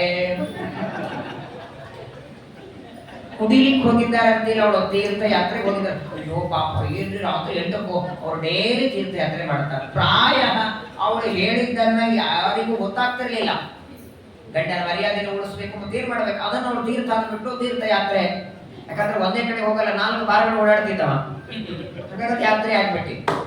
ಭೀಷ್ಮಾಚಾರ್ಯ ಎಂತ ಅರ್ಥ ಕೊಡ್ತಾರೆ ನೋಡಿ. ತೀರ್ಥಯಾತ್ರೆ ಅನ್ನೋ ಶಬ್ದಕ್ಕೆ ಭೀಷ್ಮರು ಹೇಳ್ತಾರೆ, ಎಲ್ಲಿ ಜ್ಞಾನಿಗಳು ತಪಸ್ಸು ಮಾಡ್ತಾರೆ, ಎಲ್ಲಿ ಜ್ಞಾನಿಗಳು ಕೂತು ತಪಸ್ಸು ಮಾಡಿ ಸಿದ್ಧಿ ಪಡಿತಾರೋ ಅದನ್ನ ಕ್ಷೇತ್ರ ಅಂತ ಕರಿಬೇಕು. ನಾನು ಹಿಂದೂ ಒಂದ್ಸಲ ಹೇಳಿದ್ದೇನೆ, ಹರಿದ್ವಾರ, ಬದರಿ, ಋಷಿಕೇಶ, ನೈಮಿಷಾರಣ್ಯ ಇದನ್ನೆಲ್ಲ ಕ್ಷೇತ್ರ ಅಂತ ಕರೆದದ್ದು ಯಾಕೆ? ಜ್ಞಾನಿಗಳು ನಿತ್ಯದಲ್ಲಿ, ಬರೀ ಜ್ಞಾನಿಗಳು ಇದ್ದದ್ದಲ್ಲ, ನಿತ್ಯದಲ್ಲಿ ಭಗವಂತನ ಸರ್ವೋತ್ತಮತ್ವ ಪ್ರತಿಪಾದನೆ ಮಾಡುವ ಗ್ರಂಥಗಳ ಪಾಠ, ಪ್ರವಚನ, ಚಿಂತನ, ಅನುಸಂಧಾನ ಇವುಗಳನ್ನ ಮಾಡ್ತಾರೆ ಅಂತ ಕ್ಷೇತ್ರ ಅಲ್ವಾ? ಹಾಗಾದರೆ 360 ದಿನಾನೂ ಪ್ರತಿನಿತ್ಯ ಪ್ರವಚನ ನಡೆಯುತ್ತೆ ಅಂದ್ರೆ ನಮ್ಮ ಮಧ್ವ ಸಂಘನು ಒಂದು ಕ್ಷೇತ್ರನೇ. ಇದೊಂದು ಕೇವಲ ಊಟಕ್ಕಲ್ಲ, ತೀರ್ಥ ಕ್ಷೇತ್ರ ಅಂದ್ರೆ ಕೇವಲ ತೀರ್ಥ ಪ್ರಸಾದಕ್ಕೆ ಮಾತ್ರವಲ್ಲ. ಹೆಮ್ಮೆ ಆಗತ್ತೆ, ಎಷ್ಟು ಬೆಂಗಳೂರಲ್ಲಿ ಎಷ್ಟು ಮಧ್ವ ಸಂಘಗಳಿಲ್ಲ. ನಾನೇ ಎಷ್ಟೋ ಕಡೆಗೆ ಹೋಗಿದ್ದೇನೆ, 3 ಜನ ಕೂತಿರ್ತಾರೆ, ಅದರಲ್ಲೂ ಪಾಪ ಒಬ್ಬ ಮಧ್ಯದಲ್ಲಿ ಹೋಗಿರ್ತಾನೆ, ಇನ್ನೊಬ್ಬರು ಯಾಕೆ ನೀ ಯಾಕೆ ಹೋಗ್ಲಿಲ್ಲ ಅಂದ್ರೆ ಮಂಗಳಾರತಿ ಹಚ್ಕೊಳ್ಳಿ, ಯಾರು ಬೇಕಾ ನೀವೇ ಹಚ್ಕೋಬೇಕು ಕೊನೆಗೆ. ನಿಜವಾಗಿಯೂ ಒಂದು ಸಂಘ ನಡೆಸೋದು ತುಂಬ ಕಷ್ಟ. ಈ ಮಠಗಳಿಗೆಲ್ಲ ಡೊನೇಷನ್ ಕೊಡೋರು ಇರ್ತಾರೆ, ಒಂದು ವೃಂದಾವನ ಅಂತ ಇರುತ್ತೆ, 10 ಜನ ಕೊಡೋರು ಇರ್ತಾರೆ, ಮಾಡೋರು ಇರ್ತಾರೆ, ಹೆಂಗೋ ನಡೀತದೆ. ಆಮೇಲಾಗಿ ಯಾವ ಮಠ ಇರ್ತೋ ಆ ಮಠ ಸ್ವಾಮಿಗಳ ಇರ್ತದೆ. ಇಲ್ಲಿ ಏನಿಲ್ಲ, ಪಾಪ ಕಾರ್ಯಕ್ರಮ ಬಂತು ಅಂದ್ರೆ ಗಂಟ್ಲ ಹರ್ಕೋಬೇಕು. ಈ ಜೀವೋತ್ತಮ ಸಲುವಾಗಿ ಆ ಸರ್ವೋತ್ತಮ ಗಂಟ್ಲ ಹರ್ಕೋತಾರೆ. ತುಂಬಾ ನಿಜವಾಗಿಯೂ ಸಂತೋಷ ಆಗತ್ತೆ. ತಮ್ಮ ಮನೆ ಜವಾಬ್ದಾರಿ ಮಾಡ್ಕೊಂಡು ಹೋಗೋದೇ ಕಷ್ಟ. ಹೌದಪ್ಪ, ಇಲ್ಲೆಲ್ಲ ಮಾಡಿದ ಸಂಬಳ ಗಿಂಬಳ ಏನೋ ಬರುತ್ತೆ, ಏನೋ ಅಪೇಕ್ಷೆ ಇದೆ, ಏನೋ ಉಳಿಸ್ಕೋತಾರೆ ಅಂತಿಲ್ಲ, ಏನಿಲ್ಲ. ಎಲ್ಲರನ್ನ ಕೂಡಿ ಹಾಕಿ ಮಾಡಿ ಬನ್ನಿ ಅಂತ ಕರೆದು ಮಾಡಿ. ಮೊದಲನೇದು ಎಲ್ಲ ಆಚಾರ್ಯರ ಕಾಂಟ್ಯಾಕ್ಟ್ ಬಹಳ ದೊಡ್ಡದದು. ಅಕಸ್ಮಾತ್ ಆಗಿ ಹಿಂಗ್ ಮಳೆಯಲ್ಲಿ ಅವ್ರ ಆಚಾರ್ಯ ಬರಲಿ, ಡೈರೆಕ್ಟ್ ಫೋನ್ ಅವರಿಗೆ ಮಾಡೋರು. ನೀವು ಏನ್ ಸ್ವಾಮಿ ಏನ್ ಬರಲಿಲ್ಲ, ಏನಾಯ್ತು? ಶ್ರೀಮದಾಚಾರ್ಯರು ಬದರಿಗೆ ಹೋಗ್ತಿದ್ರು. 2 ಬಾರಿ ಆಚಾರ್ಯ ಯಾತ್ರೆ ಮಾಡಿದ್ದಾರೆ. ಮೊದಲನೇ ಸಲ ಮೊದಲು ವಿಶಾಲ ಬದರಿ, ನಾವೆಲ್ಲ ಹೋಗ್ತೀವಲ್ಲ, ಅದು ವಿಶಾಲ ಬದರಿ ಅಂತ. ಇನ್ನೊಂದಿದೆ ಮಹಾಬದರಿ. ವಿಶಾಲ ಬದರಿಯಿಂದ ಮಹಾಬದರಿಗೆ ಹೋಗುವಾಗ ಆಚಾರ್ಯರ ಕಾಷ್ಟಮವನ್ನು ವ್ರತ ಮಾಡ್ತಿದ್ರು. ವೇದವ್ಯಾಸರಂತಾರೆ, ಇಲ್ಲಿವರೆಗೆ ಬಂದಿದ್ದಿ, ನನ್ನ ಹತ್ರ ಬಾ ಅಂತ. ಸರಿ ಬರ್ತೇನೆ ಅಂತ. ಆದ್ರೆ ಹೋಗ್ಬೇಕಾದ್ರೆ ತಮ್ಮ ಜೊತೆಗಿದ್ದ ಶಿಷ್ಯರಿಗೆ ಹೇಳಬೇಕಲ್ಲ, ಮಹಾಬದರಿಗೆ ಹೊರಟಿದ್ದೇನೆ ಅಂತ. ಹೇಳೋದು ಹೇಗೆ? ಕಾಷ್ಟಮೌನ ಮಾಡ್ತಿದ್ರು. ಒಂದು ಶ್ಲೋಕ ಬರೆದಿಟ್ಟಂತ, ನೇದೃಶಂ ಸ್ಥಲಬಲಂ ಶಮಲಗ್ನಂ ನಾಸ್ಯ ತೀರ್ಥ ಸಲಿಲಸ್ಯ ಸಮಂ ವಾಹ ನಾಸ್ತಿ ವಿಷ್ಣು ಸದೃಶಂ ನನು ದೈವಂ ನಾಸ್ಮದುಕ್ತಿ ಸದೃಶಂ ಹಿತರೂಪಂ. ಹಾಕಿದ್ದಾರೆ. ನಾಸ್ಮದುಕ್ತಿ, ಉಕ್ತಿ ಅಂದ್ರೆ ಅವರ ಮಾತು ಅಂದ್ರೆ ಸರ್ವಮೂಲ ಗ್ರಂಥ. ಸರ್ವಮೂಲ ಗ್ರಂಥಗಳ ಪಾಠ ಪ್ರವಚನ, ವಿಷ್ಣು ಸರ್ವೋತ್ತಮತ್ವ ಪ್ರವಚನ ನಡೀತಿದ್ರೆ ಅದಕ್ಕೆ ಸಮಾನ ಕ್ಷೇತ್ರ ಇಲ್ಲ ಅಂತ. ತೀರ್ಥಕ್ಷೇತ್ರ ಅದು. ಯಾವಾಗಲೂ ಜನ್ಮ ಜನ್ಮಗಳ ಪುಣ್ಯ ಇದ್ದಾಗ ಮಾತ್ರ ಈ ಭಾಗ್ಯ ಸಿಗತ್ತೆ.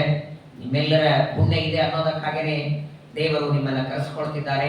ವಿಶೇಷವಾಗಿ ಪ್ರಾಯ ಒಂದು ಯಾರಾದರೂ ಹೊಸ ಮನೆ ಕಟ್ಟಿ ವಾಸ್ತುಶಾಂತಿಗೆ ನಿಮ್ಮನ್ನು ಕರೆದರೆ, ವಾಸ್ತುಶಾಂತಿಗೋ ಮದುವೆಗೆ ಕರೆದರೆ ನೀವು ಬರೆಗೈಯಿಂದ ಅಂತೂ ಹೋಗಲ್ಲ ಅಲ್ವಾ? ಏನೋ ತಗೊಂಡು ಹೋಗಿರ್ತಾರೆ ಗಿಫ್ಟ್, ಅದು ಅವ್ರಿಗೆ ಉಪಯೋಗ ಎಷ್ಟಾಗುತ್ತೋ ಬಿಡತ್ತೋ ಗೊತ್ತಿಲ್ಲ.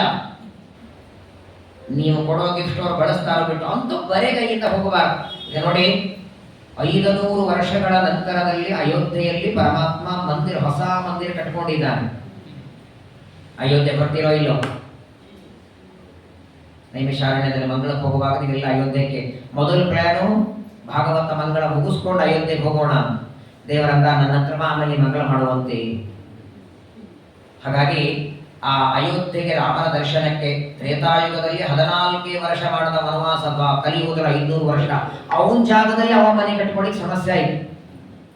ಆದರೆ ನೋಡಿ, ಆ ಶ್ರೀರಾಮಚಂದ್ರನ ದರ್ಶನಕ್ಕೆ ನೀವೆಲ್ಲ ಹೊರಟಿದ್ದೀರ. ಅಲ್ಲಿ ಹೋದ ತಕ್ಷಣ ರಾಮ ಕೇಳ್ತಾನೆ, ಏನ್ ತಂದೆಪ್ಪ ನನಗೋಸ್ಕರ? ನಿಮ್ ಗೆಳೆಯಂದ್ರ ಮನೆ ವಾಸ್ತುಶಾಂತಿಗೆ ಹೋದ್ರೆ ಗಿಫ್ಟ್ ಬೈತಿಲ್ಲ, ಮತ್ ನಾನು ಹೊಸ ಮನೆ ಕಟ್ಕೊಂಡಿದ್ದೀನಿ. ನೀವೆಲ್ಲ ಹೇಳಿ ಪ್ರತಿ ತಿಂಗಳು ಒಂದೊಂದು ಸ್ಕಂದವನ್ನ ಶ್ರವಣ ಮಾಡಿ ಅದರ ಪುಣ್ಯ ತಂದಿನ ಸ್ವಾಮಿ ನೀನು ಹುಂಡಿಗೆ ಹಾಕ್ತೇನೆ. ನೀನೇ ಅಂತರ್ಯಾಮಿಯಾಗಿ ಒಳಗಿದ್ದು ಬಿಂಬ ರೂಪದಿಂದ ತತ್ವಾಭಿಮಾನಿಗಳಲ್ಲಿ ನಿಂತು ನುಡಿಸಿದ್ದಿ, ಶ್ರವಣ ಮಾಡಿಸಿದ್ದಿ, ಕೂತ್ಕೊಂಡು ಕೇಳುವ ಹಾಗೆ ಮಾಡಿದ್ದಿ, ಆರೋಗ್ಯ ಕೊಟ್ಟಿದ್ದಿ. ನೀನೇ ಕೇಳಿಸಿದ್ದ, ನಿನಗೆ ಸಮರ್ಪಣೆ ಮಾಡುತ್ತೇನೆ. ತೀರ್ಥಯಾತ್ರೆ ಇದು ಎಷ್ಟು ವಿಚಿತ್ರ ನೋಡಿ. ತಂದೆಯನ್ನ ಉದರ ರೋಗದಿಂದ ಬಿಡಿಸಬೇಕು ಅಂತ ಹೊರಟಿದ್ದಾನೆ ರೋಹಿತ. ಇಂದ್ರದೇವರು ಬರ್ತಾರೆ, ತೀರ್ಥಯಾತ್ರೆ ಮಾಡುತ್ತಾರೆ. ತೀರ್ಥಯಾತ್ರೆ ಬಗ್ಗೆ ಹೇಳ್ತಾರೆ, ಬಹಳ ಪುಣ್ಯಕರವಾದದ್ದು, ಹೋಗಿ ಬಾ ಅಂತಾರೆ. ಇವನೇನಂತ ಇಂದ್ರದೇವರಿಗೆ, ಅಲ್ಲ ಸ್ವಾಮಿ ನಿಮ್ಮ ಮಾತು ಸತ್ಯ, ತಂದೆ ಬಹಳ ಉದರ ರೋಗದಲ್ಲಿ ಒದ್ದಾಡ್ತಿದ್ದಾರೆ, ಏನ್ ಮಾಡ್ಬೇಕು ಹೇಳಿ. ತಾರತಮ್ಯದಲ್ಲಿ ದೊಡ್ಡವರು ಯಾರು ಅಲ್ವಾ? ತಂದೆ ಇರಬಹುದು ವರುಣದೇವರು, ಏನಾದ್ರು ಇಂದ್ರದೇವರು ಹೇಳ್ತಿದ್ದಾರಲ್ಲ, ಸರಿ ದೊಡ್ಡವರು ಹೇಳ್ತಿದ್ದಾರೆ ತೀರ್ಥಯಾತ್ರೆ ಮಾಡುವ ಅಂತ. ಇವನೇನ್ ವಿಚಾರ ಮಾಡದ, ಆಯ್ತು ಅಂತ ನಮಸ್ಕಾರ ಮಾಡಿ ಒಂದು ದಿನ ಈಗ ಹೋಗ್ಬಿಡೋಣ ವಿಚಾರ ಮಾಡದ. ಒಂದೇ ದಿನ ಯಾವುದಾದ್ರೂ ಒಂದು ಕ್ಷೇತ್ರಕ್ಕೆ ಹೋಗಿ ತಂದೆ ಹತ್ರ ಹೋಗೋಣ ಅಂದಾಕ್ಷಣ ಇಂದ್ರದೇವರಂತಾರೆ, ಒಂದು ದಿನ ಮಾಡಬೇಡ, ಅನೇಕ ವರ್ಷ ಇಲ್ಲಿ ಸಂಚಾರ ಮಾಡಬೇಕು ನೀ ಅಂದ್ರು. ಅಂದ್ರೆ ಅವ್ರ ಮನಸ್ಸೊಳಗೆ ಉದರ ರೋಗದಿಂದ ಒದ್ದಾಡ್ಲಿ ಅಂತಿತ್ತೋ ಏನೋ. ವರುಣದೇವರಿಗೆ ಇವನು ಮಗನ ಕೊಡದೇ ಇದ್ದರಿಂದ ಹರಿಶ್ಚಂದ್ರ ಒದ್ದಾಡಬೇಕು, ನೀ ಹೋಗೋದು ಬೇಡ, ಅವನು ಉದರ ರೋಗದಲ್ಲಿ ಒದ್ದಾಡ್ಲಿ ಅನ್ನೋದು ಒಳಗಿತ್ತೇನ ಅಪೇಕ್ಷೆ ಅವರಿಗೆ. ಇಂದ್ರದೇವರು ಮಾತ್ರ ಇವನಿಗೆ ಒತ್ತಾಯ ಮಾಡ್ತಾರೆ, ಅನೇಕ ವರ್ಷಗಳವರೆಗೆ ತೀರ್ಥಯಾತ್ರೆ ಮಾಡು, ಮನೆಗೆ ಹೋಗಬೇಡ. ಏವಂ ದ್ವಿತೀಯೇ ತೃತೀಯೇ ಚತುರ್ಥೇ ಪಂಚಮೇ ತಥಾ ಅಭ್ಯಾತೆ ಭೇದ್ಯ ಸ್ಥವಿರಃ ವಿಪ್ರೋ ಭೂತ್ವಾ ವೃತ್ರಃ. ಏನ್ ಮಾಡ್ಲಿಕ್ಕಾಗ್ಲಿಲ್ಲ ಇವನಿಗೆ, ಹೆದರಿಸಿಬಿಡ್ತಿದ್ರು. ನೀನೇನಾದ್ರೂ ಅರ್ಧದಲ್ಲಿ ಈ ತೀರ್ಥಯಾತ್ರೆ ಮಾಡದೆ ಹೋಗಿ ಬಿಟ್ಟಿ ಅಂದ್ರೆ ದೊಡ್ಡ ಅನರ್ಥ ಆಗತ್ತೆ. 1 ವರ್ಷ ಮಾಡಿದ, ಇಂದ್ರದೇವರ ಆಜ್ಞೆ ಮಾಡಿದ್ದಾರೆ ಅಂತ 1 ವರ್ಷ ಮಾಡಿದ್ದೇನೆ, ಇನ್ನಾದ್ರೂ ಹೋಗೋಣ ಅಂತಾನೆ ಮತ್ತೆ ಬಂದ್ರು, ಇನ್ನೊಂದು ವರ್ಷ ಮಾಡುವುದು. 2ನೇ ವರ್ಷ ಮುಗಿತು, ಇನ್ನೊಂದು ವರ್ಷ ಮಾಡುವುದು. ಇವನು ಯಾವಾಗ ತೀರ್ಥಯಾತ್ರೆ ಮುಗಿಸ್ಬೇಕು ಬರಬೇಕಂತಾನೆ ಇಂದ್ರದೇವರು. ಆದರೆ ನೋಡಿ ಅವ್ರು ಏನ್ ಮಾಡ್ತಿದ್ರು, ಇಂದ್ರದೇವರು ಪ್ರತಿ ಸಲ ಬರುವಾಗ ವೃದ್ಧ ಬ್ರಾಹ್ಮಣನ ವೇಷ ಹಾಕೊಂಡ್ ಬರ್ತಿದ್ರಂತೆ. ಮೂಲ ರೂಪದಿಂದ ಬರ್ತಿರಲಿಲ್ಲ, ವೃದ್ಧ ಬ್ರಾಹ್ಮಣನ ವೇಷ ಹಾಕೊಂಡು ಬಂದು ರೋಹಿತನಿಗೆ ತೀರ್ಥಯಾತ್ರೆಯನ್ನು ಮಾಡಬೇಕು. ಕೊನೆಗೆ ಇಂದ್ರದೇವರು ಹೇಳಿದಂತೆ ಎಲ್ಲ ಕಡೆಗೆ ಸಂಚಾರ ಮಾಡ್ತಾ ಇರುವ ಸಂದರ್ಭದಲ್ಲಿ ಏನಾಯಿತು, ಇವನು ಸಂಚಾರಕ್ಕೆ ಹೋದಾಗ ಇವನಿಗೆ ಜ್ಞಾನಿಗಳ ಋಷಿಗಳ ಭೇಟಿಯಾಯಿತು. ಅಜೀಗರ್ತ ಅಂತ ಒಬ್ಬ ಋಷಿಗಳು. ಆ ಅಜೀಗರ್ತ ಋಷಿಗಳು ನದಿಯಲ್ಲಿ ಸ್ನಾನ ಮಾಡುತ್ತಿದ್ರು, ಇವನು ತೀರ್ಥಯಾತ್ರೆಗೆ ಬಂದಿದ್ದ. ರೋಹಿತನ ಮುಖ ನೋಡಿ, ಪಾಪ ಯಾಕೋ ಏನಾಗಿದೆ, ಮುಖ ಸಣ್ಣದಾಗಿದೆಲ್ಲ ಅಂತ ರೋಹಿತನನ್ನ ಅಜೀಗರ್ತನ ಮಾತಾಡಿಸ್ತಾರೆ. ಪಾಪ ಎಲ್ಲ ಹೇಳ್ದ, ನನ್ನನ್ನ ಬಲಿ ಕೊಡ್ತೇನೆ ಅಂತ ನಮ್ಮ ತಂದೆ ಹುಟ್ಟೋದಕ್ಕೆ ಮೊದಲು ವರುಣದೇವರ ಹತ್ರ ಪ್ರಾರ್ಥನೆ ಮಾಡಿದ್ರು. ನಾನು ಹುಟ್ಟಿದ ಮೇಲೆ 10ನೇ ದಿನ 11ನೇ ದಿನ ಬನ್ನಿ ಅಂದ್ರು, ಹಲ್ಲು ಬಿದ್ದ ಮೇಲೆ ಬನ್ನಿ ಅಂದ್ರು, ಆಮೇಲೆ ಮುಚ್ಚುವೆ ಆದ್ಮೇಲೆ ಬನ್ನಿ. ನನ್ನನ್ನು ಕೊಡೋದಕ್ಕಾಗಲಿಲ್ಲ, ಕೊನೆಗೆ ನನ್ನನ್ನು ಅರಣ್ಯಕ್ಕೆ ಕಳಿಸಿದ್ರು. ಉದರ ರೋಗದಿಂದ ನಮ್ಮಪ್ಪ ಒದ್ದಾಡ್ತಿದ್ದಾರೆ. ಯಾರಾದರೂ ಒಂದು ವರುಣದೇವರಿಗೆ ಒಂದು ಬಲಿ ಕೊಡಬೇಕು. ನಾನೇ ಹೋಗೋಣ ಅಂದ್ರೆ ಇಂದ್ರದೇವರು ನನಗೆ ವೃದ್ಧ ಬ್ರಾಹ್ಮಣ ವೇಷದಲ್ಲಿ ತೀರ್ಥಯಾತ್ರೆ ಮಾಡುವಂತಿದ್ದಾರೆ, ಗೊತ್ತಾಗ್ತಿಲ್ಲ, ಏನು ಮಾಡೋದು ತಲೆಗೆ ಹೋಗ್ತಿಲ್ಲ. ತಂದೆ ಮಾತ್ರ ಉದರ ರೋಗದಲ್ಲಿ ಒದ್ದಾಡ್ತಿದ್ದಾರೆ. ಹರಿಶ್ಚಂದ್ರ ಅಂದಾಕ್ಷಣ ಅಜೀಗರ್ತರ ಅಂತ ಅಷ್ಟೇ ತಾನೇ, ಯಾಕೆ ಚಿಂತೆ ಮಾಡ್ತಿ, ವರುಣ ದೇವರಿಗೆ ಒಂದು ಬಲಿ ಕೊಡಬೇಕಲ್ಲ, ನನಗೆ 3 ಜನ ಮಕ್ಕಳಿದ್ದಾರೆ, ಹಿರಿ ಮಗ ಅಮ್ಮನಿಗೆ ಬೇಕು, ಕೊನೆ ಮಗ ನನಗೆ ಬೇಕು, ಮಧ್ಯದಲ್ಲಿ ನಾನು ಶುನಶೇಪ, ಅವನನ್ನ ವರುಣದೇವರಿಗೆ ಕೊಡ್ತೇನೆ. ನಿನ್ನ ಪರವಾಗಿ ಶುನಶೇಪನನ್ನ ವರುಣದೇವರಿಗೆ ಬಲಿಯಾಗಿ ಕೊಡ್ತೇನೆ. ನಿಮ್ಮ ತಂದೆಯ ಉದರ ರೋಗನೂ ಹೋಗುತ್ತೆ, ನಿಮ್ಮ ತಂದೆಗೆ ನಿನ್ನನ್ನು ಬಿಟ್ಟಿರ್ಲಿಕ್ಕಾಗಲ್ಲ ಅನ್ನೋದಕ್ಕಾಗಿ ನಿಷ್ಠರಾಗಿದ್ದಲ್ಲ. ನಿನ್ನ ಮೇಲಿನ ಪ್ರೀತಿಯಿಂದ ಕೊಡ್ಲಿಕ್ಕಾಗಿಲ್ಲ, ನೀವು ತಂದೆಯ ಮಗ ದೂರ ಆಗೋದು ಬೇಡ, ವರುಣದೇವರಿಗೆ ಬಲಿ ಕೊಟ್ಟಂತೂ ಆಯಿತು ಅಂತ ಅಜೀಗರ್ತರು ನಿನಗೊಂದು ಬಲಿಯನ್ನು ಮಗನನ್ನ ಕೊಡ್ತೇನೆ ಅಂದಾಕ್ಷಣ ಇಷ್ಟೇಳಿ ವರುಣದೇವರಿಗೆ ಪ್ರಾರ್ಥನೆ ಮಾಡಿದ. ಹರಿಶ್ಚಂದ್ರ ಅಂತ, ಸ್ವಾಮಿ ಉದರ ರೋಗದಿಂದ ಒದ್ದಾಡ್ತಿದ್ದೇನೆ, 1 ಸಂವತ್ಸರ ಆಯಿತು, ಪರಿಹಾರ ನಾನು ಯಜ್ಞ ಮಾಡ್ತೇನೆ, ನಾಳೆನೇ ಯಜ್ಞ ಮಾಡಿ ನಿಮಗೊಂದು ಬಲಿ ಕೊಡ್ತೇನೆ ಅಂದಾಕ್ಷಣ ವರುಣದೇವರು ಶಾಂತರಾಗ್ತಾರೆ, ಯಜ್ಞ ಮಾಡ್ತಾನೆ. ಆ ಯಜ್ಞದಲ್ಲಿ ರೋಹಿತನನ್ನ ಬಲಿ ಕೊಡಲಿಲ್ಲ. ಅಜೀಗರ್ತನ ಮಗನಾದ ಶುನಶೇಪರನ್ನ ವಿಶ್ವಾಮಿತ್ರ ವರುಣದೇವರಿಗೆ ಬಲಿ ಕೊಡ್ತಾನೆ. ಆದರೆ ವರುಣದೇವರು ನಿನ್ ಮಗನನ್ನು ಕೊಡಲಿಲ್ಲ, ಇನ್ಯಾರೋ ಮಗ ತಂದಿದ್ದಿ ಅಂತ ಕೋಪ ಮಾಡಿಕೊಳ್ಳಿಲ್ಲ. ಮೊದಲನೇದು, ದೇವತೆಗಳಿಗೆ ನರಬಲಿ ಬೇಕೇ ಆಗಿಲ್ಲ. ಅವರಿಗೆ ಬಲಿ ಕೊಡೋದಂದ್ರೆ ಕತ್ತರಿಸೋದಲ್ಲ. ಇವಾಗೆಲ್ಲ ಇದು ಏನೋ ಗೊತ್ತಿಲ್ಲ, ಕೆಲವು ಕಡೆಗೆ ಅದು ಪದ್ಧತಿ ಇದೆ ಎಂದು ಅಂತಾರೆ. ಈ ನೇಪಾಳದಲ್ಲಿ ಮನೋಕಾಮನಾ ದೇವಸ್ಥಾನ ಇದೆಯಲ್ಲ, ಅಲ್ಲಿ ಈಗಲೂ ಪಶು ಬಲಿ ಕೊಡ್ತಾರೆ, ಕುರಿಗಳನ್ನು. ಪ್ರಾಯಃ ದ್ವಾಪರ ಯುಗದಲ್ಲಿ ಪಾಂಡವರು ಅಥವಾ ಪರೀಕ್ಷಿತ ರಾಜ ಇವರೆಲ್ಲರೂ ಅಶ್ವಮೇಧ ಯಾಗ ಮಾಡುವಾಗ ಕುದುರೆಯನ್ನು ಕೊಡ್ತಿದ್ರು. ಅಶ್ವಮೇಧ ಯಾಗ ಅಂದ್ರೆ ಕುದುರೆಯ ಮೇಧಸ್ಸಿನಿಂದ ಹೋಮ, ಅದು ಕಲಿಯುಗದಲ್ಲಿ ನಿಷಿದ್ಧ ಮಾಡಿದ್ರು. ಅದನ್ನು ಪ್ರಾಣಿ ಪಕ್ಷಿಗಳ ಬಲಿ ದೇವತೆಗಳ ಅಪೇಕ್ಷೆ ಪಡೋದಿಲ್ಲ. ಕೇವಲ ಕೊಟ್ಟು ಮಾತನ್ನ ಮೀರಿದ್ದಿ, ಇದು ದೇವತೆಗಳಿಗೆ ಮಾಡಿದ ದ್ರೋಹ, ಇದನ್ನು ತೋರಿಸ್ಬೇಕಾಗಿತ್ತು ಹರಿಶ್ಚಂದ್ರನಿಗೆ ಅನ್ನೋದಕ್ಕಾಗಿ ವರುಣದೇವರು ಪದೇ ಪದೇ ಇವನು ಅಕಸ್ಮಾತ್ ಬೇಡುವಾಗಲೇನೆ ಕೇವಲ ಸಂತಾನ ಕೊಡಿ ಅಂತ ಬೇಡಿದ್ದಾದ್ರೆ ವರುಣದೇವರ ಅನುಗ್ರಹ ಮಾಡಿಬಿಡ್ತಿದ್ರು. ಹುಟ್ಟಿದ ಮಗನನ್ನು ನಿಮಗೆ ಬಲಿ ಕೊಡುತ್ತೇನೆ ಅನ್ನೋದಕ್ಕೆ ಎಂದಿಗೂ ದೇವತೆಗಳಿಗೆ ಮೊದಲನೇದು ನಮ್ಮಿಂದ ಅಪೇಕ್ಷೆ ಇರಲ್ಲ. ಅವರಿಗೆ ಏನು ಈ ತರಹದ ಹರಿಕೆಗಳನ್ನು ಹೊತ್ತು ವರುಣದೇವರನ್ನ, ಯಾವುದೇ ದೇವತೆಗಳನ್ನ ಈ ರೀತಿ ಮಾಡಬಾರದು ಅಂತ ಇವನ ಕಥೆಯಿಂದ ಹೇಳ್ತಾರೆ.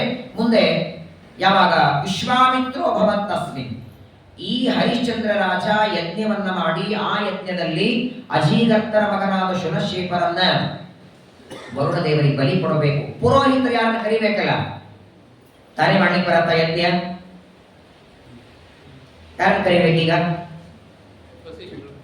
ಬರಲ್ಲ ಅವರು. ಯಾಕಂದ್ರೆ ಮಗನನ್ನು ಕೇಳಿದ ನೀನು ಇವತ್ತಿನವರೆಗೆ ಎಲ್ಲರೂ ಸಂತಾನಕ್ಕಾಗಿ ನನ್ನನ್ನೇ ಕೇಳಿದ್ದು. ಅದು ಇವೇನ್ ಮಾಡಿದ್ದ? ಡೈರೆಕ್ಟ್ ಆಗಿ ವರುಣದೇವರ ಹತ್ರ ಹೋಗಿದ್ದ. ನನಗೆ ಹೇಳದೆ ವರುಣದೇವರಿಂದ ನೀವು ಸಂತಾನ ಪಡೆದದ್ದಕ್ಕೆ ವಸಿಷ್ಠರು ಪೌರೋಹಿತ್ಯಕ್ಕೆ ಬರಲಿಲ್ಲ. ಯಾವಾಗಲೂ ನೋಡಿ, ಇವ್ರು ಬರಲಿಲ್ಲ ಅಂದ್ರೆ ಅವ್ರು ಅಪೋಸಿಟ್ ಅದನ್ನು ಕರೀತಾರೆ. ಈ ಆಚಾರ ಬೇಡ, ಈ ಆಚಾರ ಯಾರಿಗೆ ದ್ವೇಷದ್ರು ಅವರನ್ನ ಕರೆಯೋದು. ಶತ್ರುಗಳ ಶತ್ರು ಗೆಳೆಯ ಅಂತ ನೋಡಿ. ವಸಿಷ್ಠರು ಒಪ್ಪದಿದ್ದಾಗ ವಿಶ್ವಾಮಿತ್ರರನ್ನು ಪ್ರಾರ್ಥನೆ ಮಾಡಿಕೊಳ್ತಾನೆ. ವಿಶ್ವಾಮಿತ್ರರು ಬ್ರಹ್ಮಜ್ಞಾನಿಗಳು. ವಿಶ್ವಾಮಿತ್ರರು ಬಂದಿದ್ದಾರೆ, ಜಮದಗ್ನಿಗಳು ಬರ್ತಾರೆ. ಆಗ ಜಮದಗ್ನಿ ಋಷಿಗಳು ತಾವು ಬರುವಾಗ ವಸಿಷ್ಠರಿಗೆ ಹೇಳ್ತಾರೆ, ಏನು ಆಗಿದೆ, ನೀವು ಬರಬೇಕು, ನೀವಿಲ್ಲದೆ ಏನು ಪೌರೋಹಿತ ಇಲ್ಲ, ಶ್ರೀರಾಮಚಂದ್ರನವರೆಗೂ ನಿಮ್ಮ ಪೌರೋಹಿತ ಇದೆ. ಸರಿ ಅಂತ ವಸಿಷ್ಠರು ಬಂದಿದ್ದಾರೆ. ಇವರೆಲ್ಲರೂ ಸೇರಿ ಯಜ್ಞವನ್ನ ಮಾಡ್ತಾರೆ ದೇವತೆಗಳಿಗೆ ಪರಮ ಪ್ರೀತಿಯಾಗಿ. ಆ ಸಂದರ್ಭದಲ್ಲಿ ಈ ಶುನಶೇಪನನ್ನ ವರುಣ ದೇವರಿಗೆ ಬಲಿ ಕೊಡುವಾಗ ಇಂದ್ರದೇವರು ಬಂದರು. ವಾಸ್ತವಿಕವಾಗಿ ರೋಹಿತನೇ ಬರೋನಿದ್ದ. ಮೊದಲು ಯಾವಾಗ ತಂದೆಗೆ ಉದರ ರೋಗ ಆಗಿದೆ ಅಂತ ಗೊತ್ತಾಗಿ ಅವತ್ತೇ ಅರಣ್ಯದಿಂದ ಬರೋನಿದ್ದ. ಆದರೆ ಬರದೇ ಇದ್ದಾಗ ಮಾಡಿದ್ದ ಇವರು. ಯಾಕಂದ್ರೆ ಶುನಶೇಪನನ್ನ ವರುಣ ದೇವರಿಗೆ ಬಲಿ ಕೊಡಬೇಕಾಗಿತ್ತು, ಇಂದ್ರದೇವರ ಸಂಕಲ್ಪ ಅದು. ಇವನೇ ಬಂದು ಬಿಟ್ಟಿದ್ದ ಅಂದ್ರೆ ಇವನೇ ಹೋಗ್ತಿದ್ದಲ್ಲ.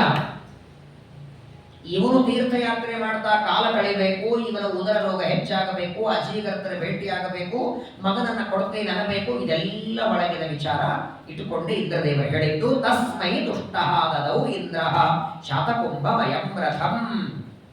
ಇಂದ್ರದೇವರು ಅಲ್ಲಿಗೆ ಬರ್ತಾರೆ. ಬಂದು ಇಂದ್ರದೇವರು ನೋಡ್ತಾರೆ.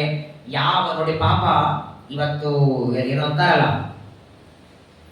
ಕನ್ನಡದಲ್ಲಿ ಒಂದೇನು ಗಾದೆ ಮಾತಿದೆಯಲ್ಲ, ಬಡ ಏನು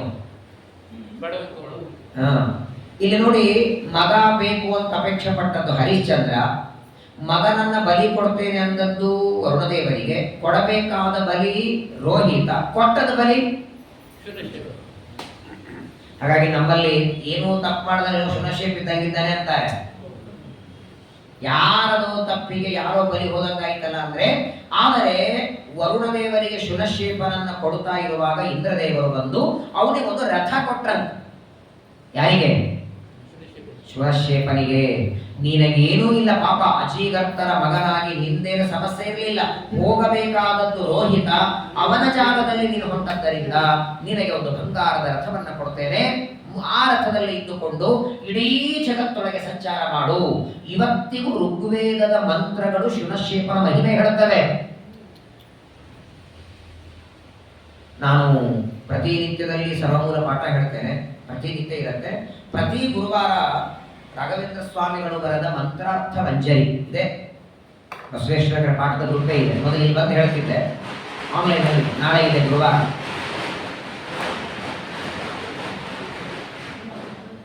ಇರ್ಲಿ ಯಜ್ಞ ನಡೀತಿದೆ, ದೇವತೆಗಳ ಯಜ್ಞದಲ್ಲಿ ಪಟಾಕಿ ಹೊಡೆಯೋದು ಬೇಡವಾ?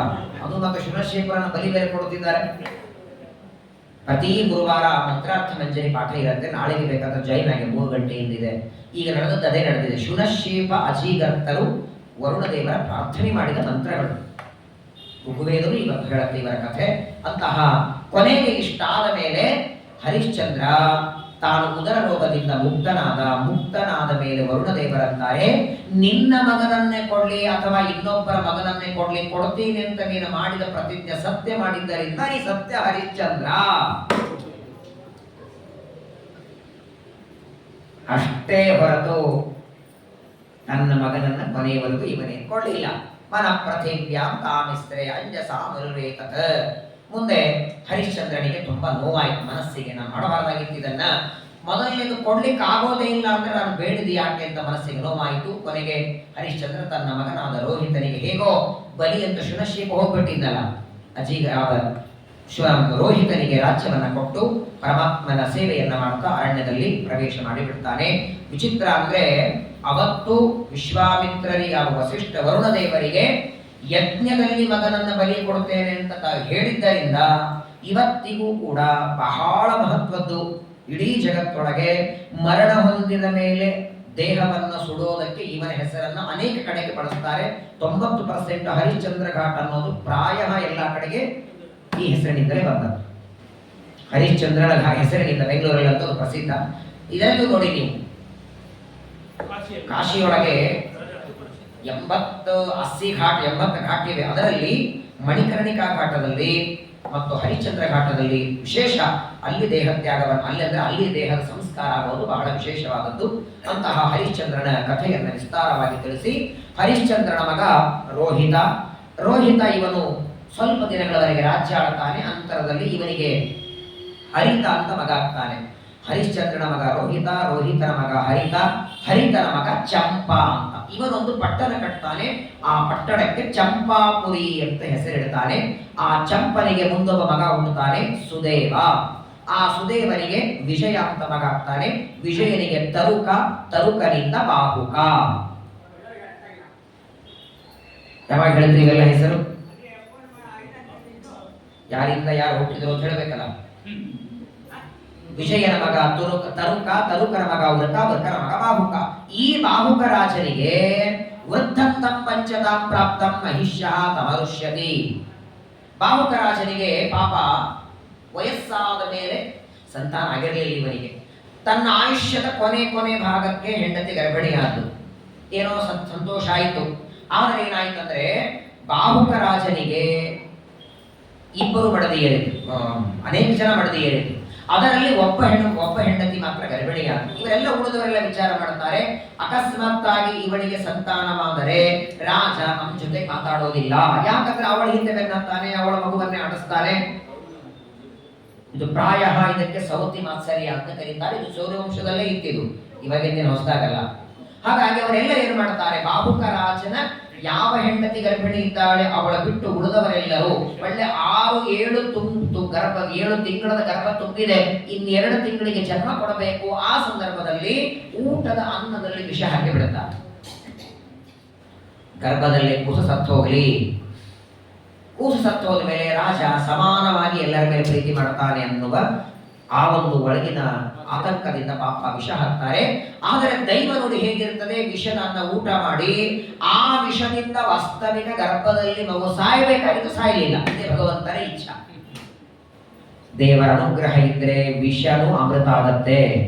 ವಿಷಮಪ್ಯಮೃತಂ ಕ್ವಚಿತ್ ಭವೇತ್ ಅಮೃತಂ ವಾ ವಿಷ ಈಶ್ವರೇಚ್ಛಯ. ಸಾಯಲಿಲ್ಲ ಮಗು, ಆದರೆ ಆ ವಿಷ ಅವನ ಶರೀರದಲ್ಲಿ, ಗರ್ಭದಲ್ಲಿದ್ದ ಮಗುವಿನ ಶರೀರದಲ್ಲಿ ವಿಷ ಹೋದರೂ ಹಾಗೆ ಹುಟ್ಟಿ ಬರ್ತಾನೆ. ಬಂದದ್ದರಿಂದ ಅವನಿಗೆ ಸಗರ ಅಂತ ಹೆಸರಿಟ್ಟುಬಿಟ್ರು. ಗರ ಅಂದ್ರೆ ವಿಷ, ಗರೇಣ ಸಹಿತ, ವಿಷದಿಂದ ಸಹಿತವಾಗಿ ಬಂದದ್ದರಿಂದ ಸಗರ. ಇವನು ಬಾಹುಕ ಅನ್ನುವ ರಾಜನಿಂದ ಹುಟ್ಟಿ ಬರ್ತಾನೆ. ಈ ಸಗರ ರಾಜ ಭಾರೀ ದೊಡ್ಡ ವ್ಯಕ್ತಿ. ವಿಷ ಸಹಿತವಾಗಿ ದೇವರ ಅನುಗ್ರಹದಿಂದ ಹುಟ್ಟಿ ಬಂದ, ದೊಡ್ಡವನಾಗ್ತಾನೆ. ಇವನಿಗೆ ಇಬ್ಬರು ಮಡದಿಯರು. ಮೊದಲನೇ ಹೆಂಡತಿಗೆ ಸುಮತಿ ಅಂತ ಹೆಸರು, ಎರಡನೆಯವಳು ಕೇಶಿನಿ ಅಂತ. ಈ ಕೇಶಿನಿ ಅನ್ನುವ ಹೆಂಡತಿಯಲ್ಲಿ ಸಗರನಿಗೆ ಒಬ್ಬನೇ ಮಗ ಹುಟ್ಟುತ್ತಾನೆ. ಅವನಿಗೆ ಅಸಮಂಜಸ ಅಂತ ಹೆಸರಿಡ್ತಾನೆ. ಅವನ ಹೆಸರು ತಕ್ಕಾಗೆ ಇದ್ದ. ಇವನೇನ್ ಮಾಡ್ತಿದ್ದ, ಅಸಮಂಜಸ. ಮಕ್ಕಳನ್ನೆಲ್ಲ ಆಟ ಆಡ್ಬೇಕು. ಸಣ್ಣ ತನ್ನ 3-4 ವರ್ಷದ ಮಗು ಇದ್ದಾಗ ಮಕ್ಕಳನ್ನೆಲ್ಲ ಆಟ ಆಡ್ಬೇಕು ಅಂತ ಕರ್ಕೊಂಡು ಬರ್ತಿದ್ದ, ಆಟ ಆಡ್ತಿದ್ದ. ಆಟ ಸಾಕಾಯಿತು ಅಂದ್ರೆ ಸರಿಯೂ ನದಿಯಲ್ಲಿ ಎದ್ದು ಒಗದು ಬಿಡ್ತಿದ್ದ. ಅಯೋಧ್ಯೆಯಲ್ಲಿರುವ ಎಲ್ಲಾ ಮಕ್ಕಳನ್ನು ಒಯ್ ನದಿಯಲ್ಲಿ ಹಾಕ್ಬಿಟ್ಟು, ಎಲ್ಲಪ್ಪ ನನ್ನ ಮಗನ ಜೊತೆ ಆಡುತ್ತಿದ್ದೆಲ್ಲ ಅಂತಂದ್ರೆ ತಾಯಿಗಳು ಬಂದ್ರೆ ಹೋದ ಅವನು ಒಂದೇ. ಕೊನೆಗೆ ಎಲ್ಲರೂ ಬಂದು ಸಗರನಿಗಂತ ಎಂಥ ಮಗನಿಗೆ ಜನ್ಮ ಕೊಟ್ಟಿದ್ದೆ. ಆಗ ಸಗರ ಅಂತಾನೆ, ಹೆಸರು ತಕ್ಕಾಗಿದೆ ಅಸಮಂಜಸ, ನೀನು ರಾಜ್ಯ ಆಡೋದಕ್ಕೆ ಯೋಗ್ಯವೇ ಅಲ್ಲ, ನೀನು ರಾಜ್ಯ ಬಿಟ್ಟು ಹೊರಡು ಅಂತ ಮಗನನ್ನ ಹೊರಗೆ ಹಾಕುವಾಗ ಆಗಂತಾನೆ, ಯಾವ ಉದ್ದೇಶಕ್ಕಾಗಿ ಹೊರಗೆ ಹಾಕ್ತಿದ್ದಿ, ಮಕ್ಕಳನ್ನು ಒಗದೀನಂತಲ್ಲ, ಎಲ್ಲ ಮಕ್ಕಳನ್ನು ತಂದು ಕೊಡ್ತೇನೆ ಅಂತ ಮತ್ತೆ ಸರಿಯೂ ನದಿಯಲ್ಲಿ ಸತ್ತೋದ ಮಕ್ಕಳನ್ನು ತಂದು ಕೊಡ್ತಾನೆ. ಶ್ರೀಮದಾಚಾರ್ಯರು ತಾತ್ಪರ್ಯದಲ್ಲಿ ಬರೀತಾರೆ, ಇವನು ಜನ್ಮಾಂತರದಲ್ಲಿ ಬಹಳ ದೊಡ್ಡ ಜ್ಞಾನಿ ಇದ್ದ. ಜಡಭರ್ತರು ಹೇಗೆ ಬಾಹ್ಯ ಜಗತ್ತಿಗೆ ಹುಚ್ಚರಂತೆ ತೋರಿಸ್ತಿದ್ರಲ್ಲ, ಹಾಗಿದ್ದ ಇವನು. ಆದರೆ ಸಮಾಧಿಯಲ್ಲಿ ಮಾತ್ರ ದೇವರ ಚಿಂತನ ಮಾಡ್ತಿದ್ದ. ಕೊನೆಗೆ ಅಸಮಂಜಸ ಅಂತ ನಾನು ರಾಜ್ಯ ಬೇಡೋ ಬೇಡ ಅಂತ, ನಾನು ಅರಣ್ಯಕ್ಕೆ ಹೋಗ್ತೇನೆ ಅಂತ ಹೋಗಿಬಿಡ್ತಾನೆ. ಆ ಕೇಶಿನಿ ಎನ್ನುವ ಹೆಂಡತಿಯಲ್ಲಿ ಹುಟ್ಟಿದ ಸಗರನ ಮಗ ಹೋಗಿಬಿಡ್ತಾನೆ. ಎರಡನೆಯವಳು ಸುಮತಿ ಅಂತ ಸಗರನ ಹೆಂಡತಿ. ಅವಳಲ್ಲಿ ಮಾತ್ರ 60,000 ಜನ ಮಕ್ಕಳಾಗ್ತಾರೆ.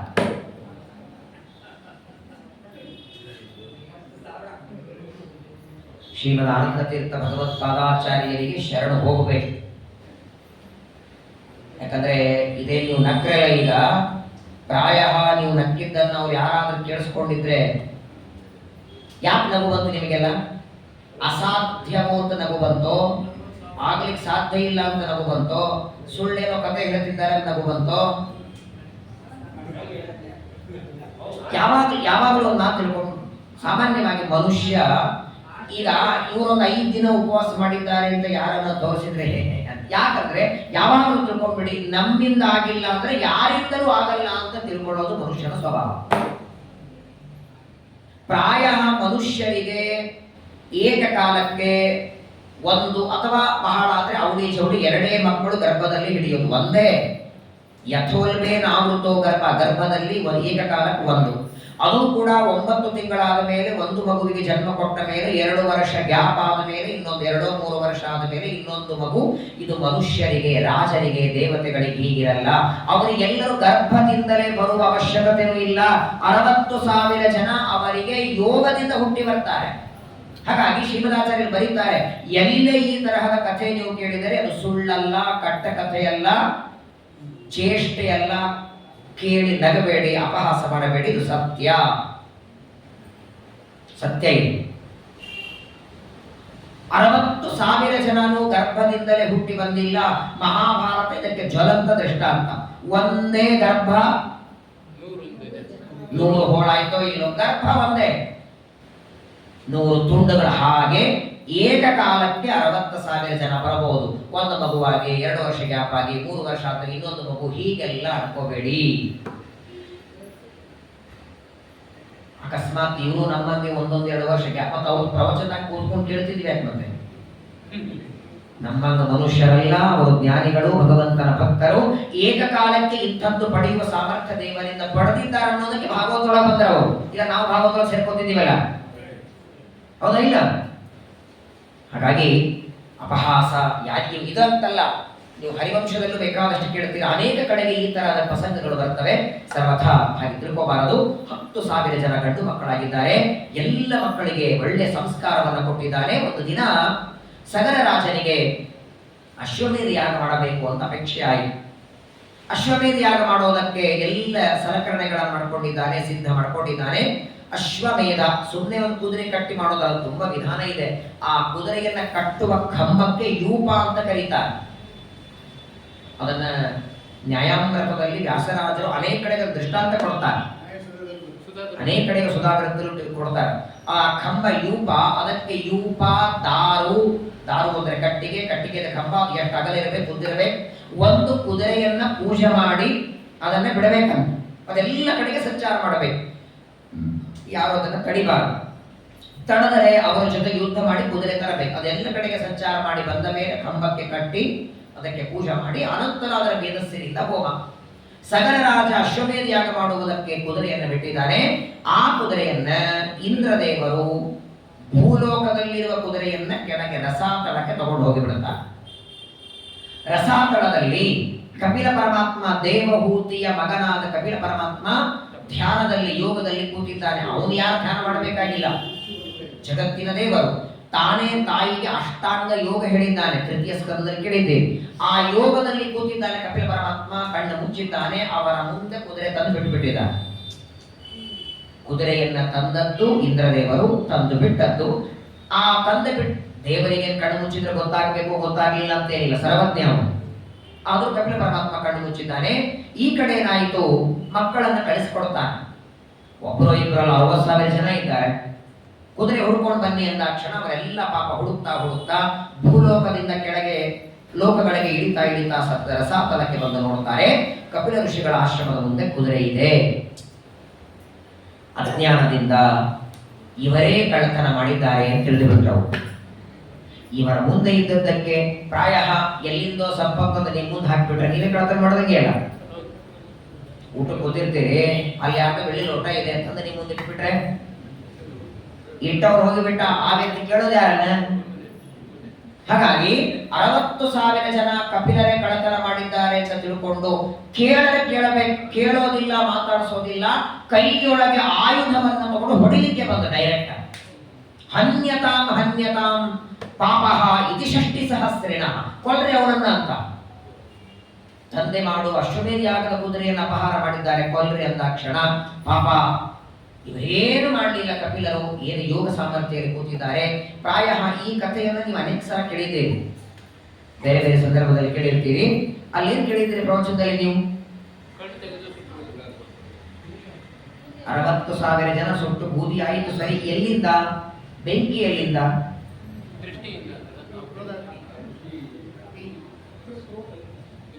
ಅಗ್ನಿ ಎಲ್ಲಿಂದ?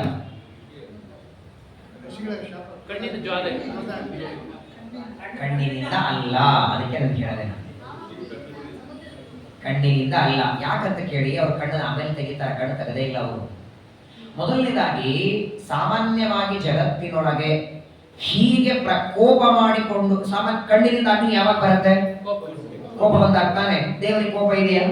ಕೂತವನು ಯಾರಲ್ಲಿ? ಕಪಿಲ. ಆ 60,000 ಜನ ಹೊಡಿಲಿಕ್ಕೆ ಬಂದಾಗ ದೇವರು ಕೋಪ ಮಾಡಿಕೊಂಡು ಕಣ್ಣು ತೆಗೆದಿದ್ರೆ ಕಣ್ಣಿನಿಂದ ಅಗ್ನಿ ಬಂದು ಸುಡ್ತಾನಬೇಕು. ಹಾಗಂದ್ರೆ ದೇವರಿಗೆ ಕೋಪ ಇದೆಯಾ ಇರಬೇಕು.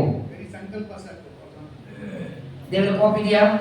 ಕೋಪ ಇಲ್ಲ ಅಂದ್ರೆ ಅಗ್ನಿ ಎಲ್ಲಿಂದ ಬಂತ? ಹಾಗಾದ್ರೆ ಮುಂಜಾನೆ ಇಟ್ಟಿದ್ರೆ ಮುಂಚೆ ಎಲ್ಲಿಂದ ಬರುತ್ತೆ? ಅಲ್ಲಿ ನೋಡಿ, ಕಪಿಲ ಪರಮಾತ್ಮ ಕಣ್ಣು ತೆಗೆದಿಲ್ಲ, ಕಣ್ಣಿನಿಂದ ಅವನಿಗೆ ಕೋಪನೇ ಇಲ್ಲ ದೇವರಿಗೆ. ಮೊದಲನೇದು ಏನಾಯ್ತಂದ್ರೆ, ಕಪಿಲ ಪರಮಾತ್ಮ ಯೋಗ ಸಾಮರ್ಥ್ಯದಲ್ಲಿ ಕೂತಿದ್ದಾನೆ, 60,000 ಜನ ಬಂದಿದ್ದಾರೆ. ಆ ಕಪಿಲನ ಹೊಟ್ಟಿಯೊಳಗಿನ ಜಾಠರಾಗ್ನಿ ಇತ್ತಲ್ಲ, ಆ ಅಗ್ನಿಯಿಂದ ಸುಟ್ಟು ಬೂದಿ ಆದವರು. ಕಪಿಲ ಪರಮಾತ್ಮನ ಹೊಟ್ಟೆಯಲ್ಲಿರುವ ಜಾಠರಾಗ್ನಿ ಯಾಕಂತ ಕೇಳಿ, ಜ್ಞಾನಿಗಳಿಗೆ ದೊಡ್ಡವರಿಗೆ ದ್ರೋಹ ಮಾಡಿದ್ರೆ ಅವ್ರು ಕೋಪನೇ ಮಾಡ್ಕೋಬೇಕು ಅಂತಿಲ್ಲ. ಕೋಪ ಮಾಡಿಕೊಂಡು ಶಾಪ ಕೊಡೋರು ಋಷಿ ಮುನಿಗಳು, ದೇವರಲ್ಲ. ದೇವರ ದ್ರೋಹ ಮಾಡಿದ್ದಕ್ಕೆ, ಭಗವಂತನ ದ್ರೋಹ ಮಾಡಿದ್ದಕ್ಕೆ ಅವರಿಗೆ ಆ ದಂಡ. ದೇವರ ತಾನೇನು ಮಾಡಿಲ್ಲ. ಇವರು ಮಾಡಿದ ತಪ್ಪಿಗೆ ಒಳಗಿದ್ದ ಜಾಠರಾಜ್ಞೆಯಿಂದ 60,000 ಜನ ಬೂದಿಯಾಗ್ತಾರೆ. ಅಲ್ರಿ ಆಚಾರ್ಯ, ಬೆಳಗ್ಗೆ ತಿಂದು ಉಪ್ಪಿಟ್ಟೆ ನಮ್ ಜಾಠರಾಗ್ನಿ ಜೀರ್ಣ ಆಗಲ್ಲ, 60,000 ಜನ ಹೆಂಗ್ ಸುಡ್ತಾರೆ ಅಂತ ಕೇಳಬೇಡಿ.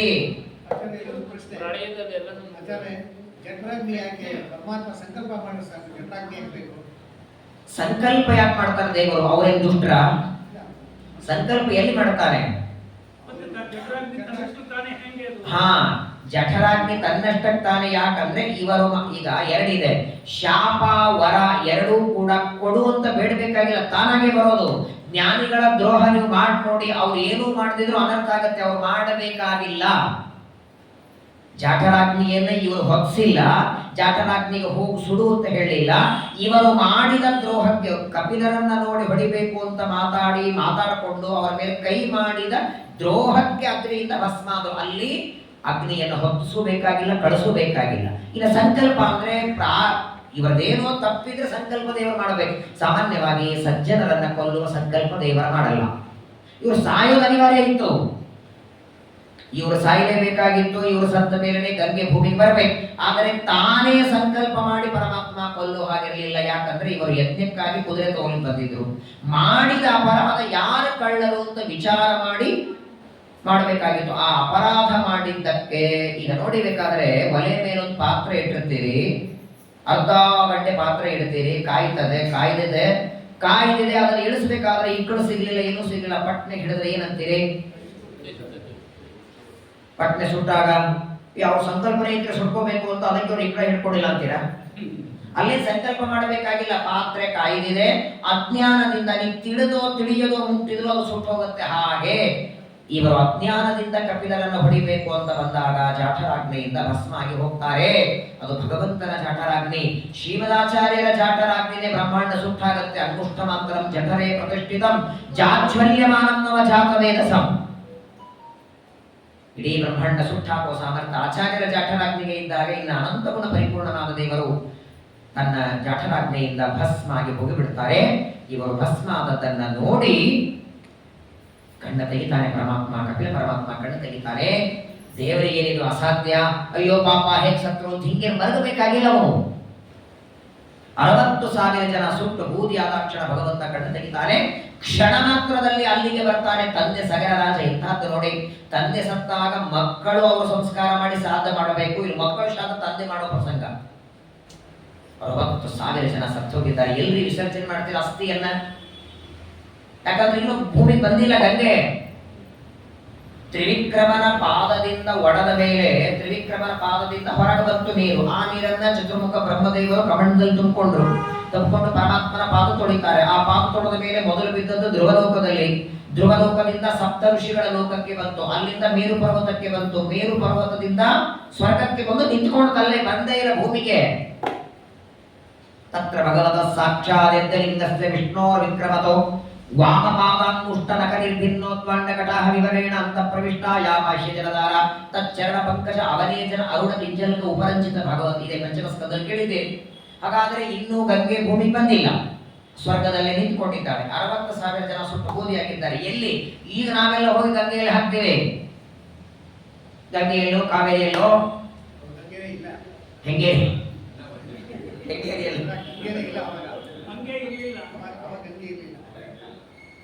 ಇನ್ನೂ ಗಂಗೆ ಭೂಮಿಗೆ ಬರಲಿಲ್ಲ. ಅದಕ್ಕೆ ಏನ್ ಮಾಡಿಬಿಟ್ಟ ಅಂದ್ರೆ ಸಗರ ರಾಜ ಬಂದು ತಾನೇ ಕೇಳಿಬಿಟ್ಟ. ಕಪಿಲ ಪರಮಾತ್ಮನಿಗೆ ಕೇಳ್ತಾನೆ, ಸ್ವಾಮಿ ಅಜ್ಞಾನದಿಂದ ನೀವು ಯಾರು ಅಂತ ಗೊತ್ತಾಗಲಿಲ್ಲ ನಮ್ಮ ಮಕ್ಕಳಿಗೆ, ನೀನ್ ಯಾಕೆ ಕಳತನ ಮಾಡ್ತಿ? ಜಗತ್ತಿನ ಸ್ವಾಮಿ ನೀನು ಕೃಷ್ಣನಾದಾಗ ಕಳತನ ಮಾಡಿದ್ದೆ ಜಗತ್ತಿಗೆ ಜ್ಞಾನ ಕೊಡೋದಕ್ಕೆ. ನೀನ್ ಯಾರು ಅಂತ ಗೊತ್ತಿಲ್ಲದೆ ನೀನೇ ಕಳ್ಳ ಅಂತ ತಿಳ್ಕೊಂಡು ನನ್ನ ಮಕ್ಕಳು ತಪ್ಪು ಮಾಡಿ ಅವರು ಮಾಡಿದ ತಪ್ಪಿಗೆ ಅವರಿಗೆ ಸರಿಯಾದ ದಂಡ ಸಿಕ್ಕಿದೆ. ಅದರಿಗೆ ನನ್ನ ಕರ್ತವ್ಯ ಮಕ್ಕಳ ಉದ್ಧಾರ ಮಾಡಬೇಕಾದದ್ದು. ಇವರ ಅಸ್ಥಿಗಳನ್ನು ಎಲ್ಲಿ ಹಾಕ್ಲಿ? ಒಳ್ಳೆ ಪುಣ್ಯ ಕರ್ಮ ಮಾಡಿ ಸತ್ತವರಿಗೆ ಸದ್ಗತಿ ಸಿಗೋದು ಕಷ್ಟ. ಇವರಂತೂ ನಿನ್ನನ್ನು ಅವಮಾನ ಮಾಡಿ ನಿಂದೆ ಮಾಡಿ ಸತ್ತಿದ್ದಾರೆ. ಇವರ ಅಸ್ಥಿ ಒಳ್ಳೆಯ ಜಾಗದಲ್ಲಿ ಬೀಳಲಿಲ್ಲ ಅಂದ್ರೆ ಇವರಿಗೆ ಏನು ಸದ್ಗತಿ ಆಗಲ್ಲ ಅಂತ ಗ್ಯಾರಂಟಿ ಇದೆ. ದಯಮಾಡಿ ನನ್ನ ಮಕ್ಕಳ ಅಪರಾಧ ಕ್ಷಮಾ ಮಾಡಿ ಇವರ ಸದ್ಗತಿ ಹೇಗಾಗತ್ತೆ ಅಂತ ಪ್ರಾರ್ಥನೆ ಮಾಡಿಕೊಂಡಾಗ ಕಪಿಲ ಪರಮಾತ್ಮ ಹೇಳ್ತಾನೆ, ನೋಡು, ಇವರನ್ನ ಕೊಲ್ಲುವ ಉದ್ದೇಶ ನಂದಿರಲಿಲ್ಲ. ಇವರು ಮಾಡಿದ ಅಪರಾಧಕ್ಕೆ ಇವರಿಗೆ ದಂಡ ಸಿಕ್ಕಿದೆ. ಆದರೂ ನಿನ್ನ ಮನಸ್ಸಿನೊಳಗೆ ಮಕ್ಕಳ ಬಗ್ಗೆ ಇಷ್ಟು ಕಾಳಜಿ ಇದೆ, ಮಕ್ಕಳನ್ನ ಉದ್ಧಾರ ಮಾಡಬೇಕು ಅಂತ ಅಪೇಕ್ಷೆ ಇದೆಯಲ್ಲ, ಹಾಗಾದರೆ ದೇವಲೋಕದಲ್ಲಿರುವಂತಹ ಗಂಗೆಯನ್ನ ಭೂಮಿಗೆ ತರುವ ಪ್ರಯತ್ನ ಮಾಡು.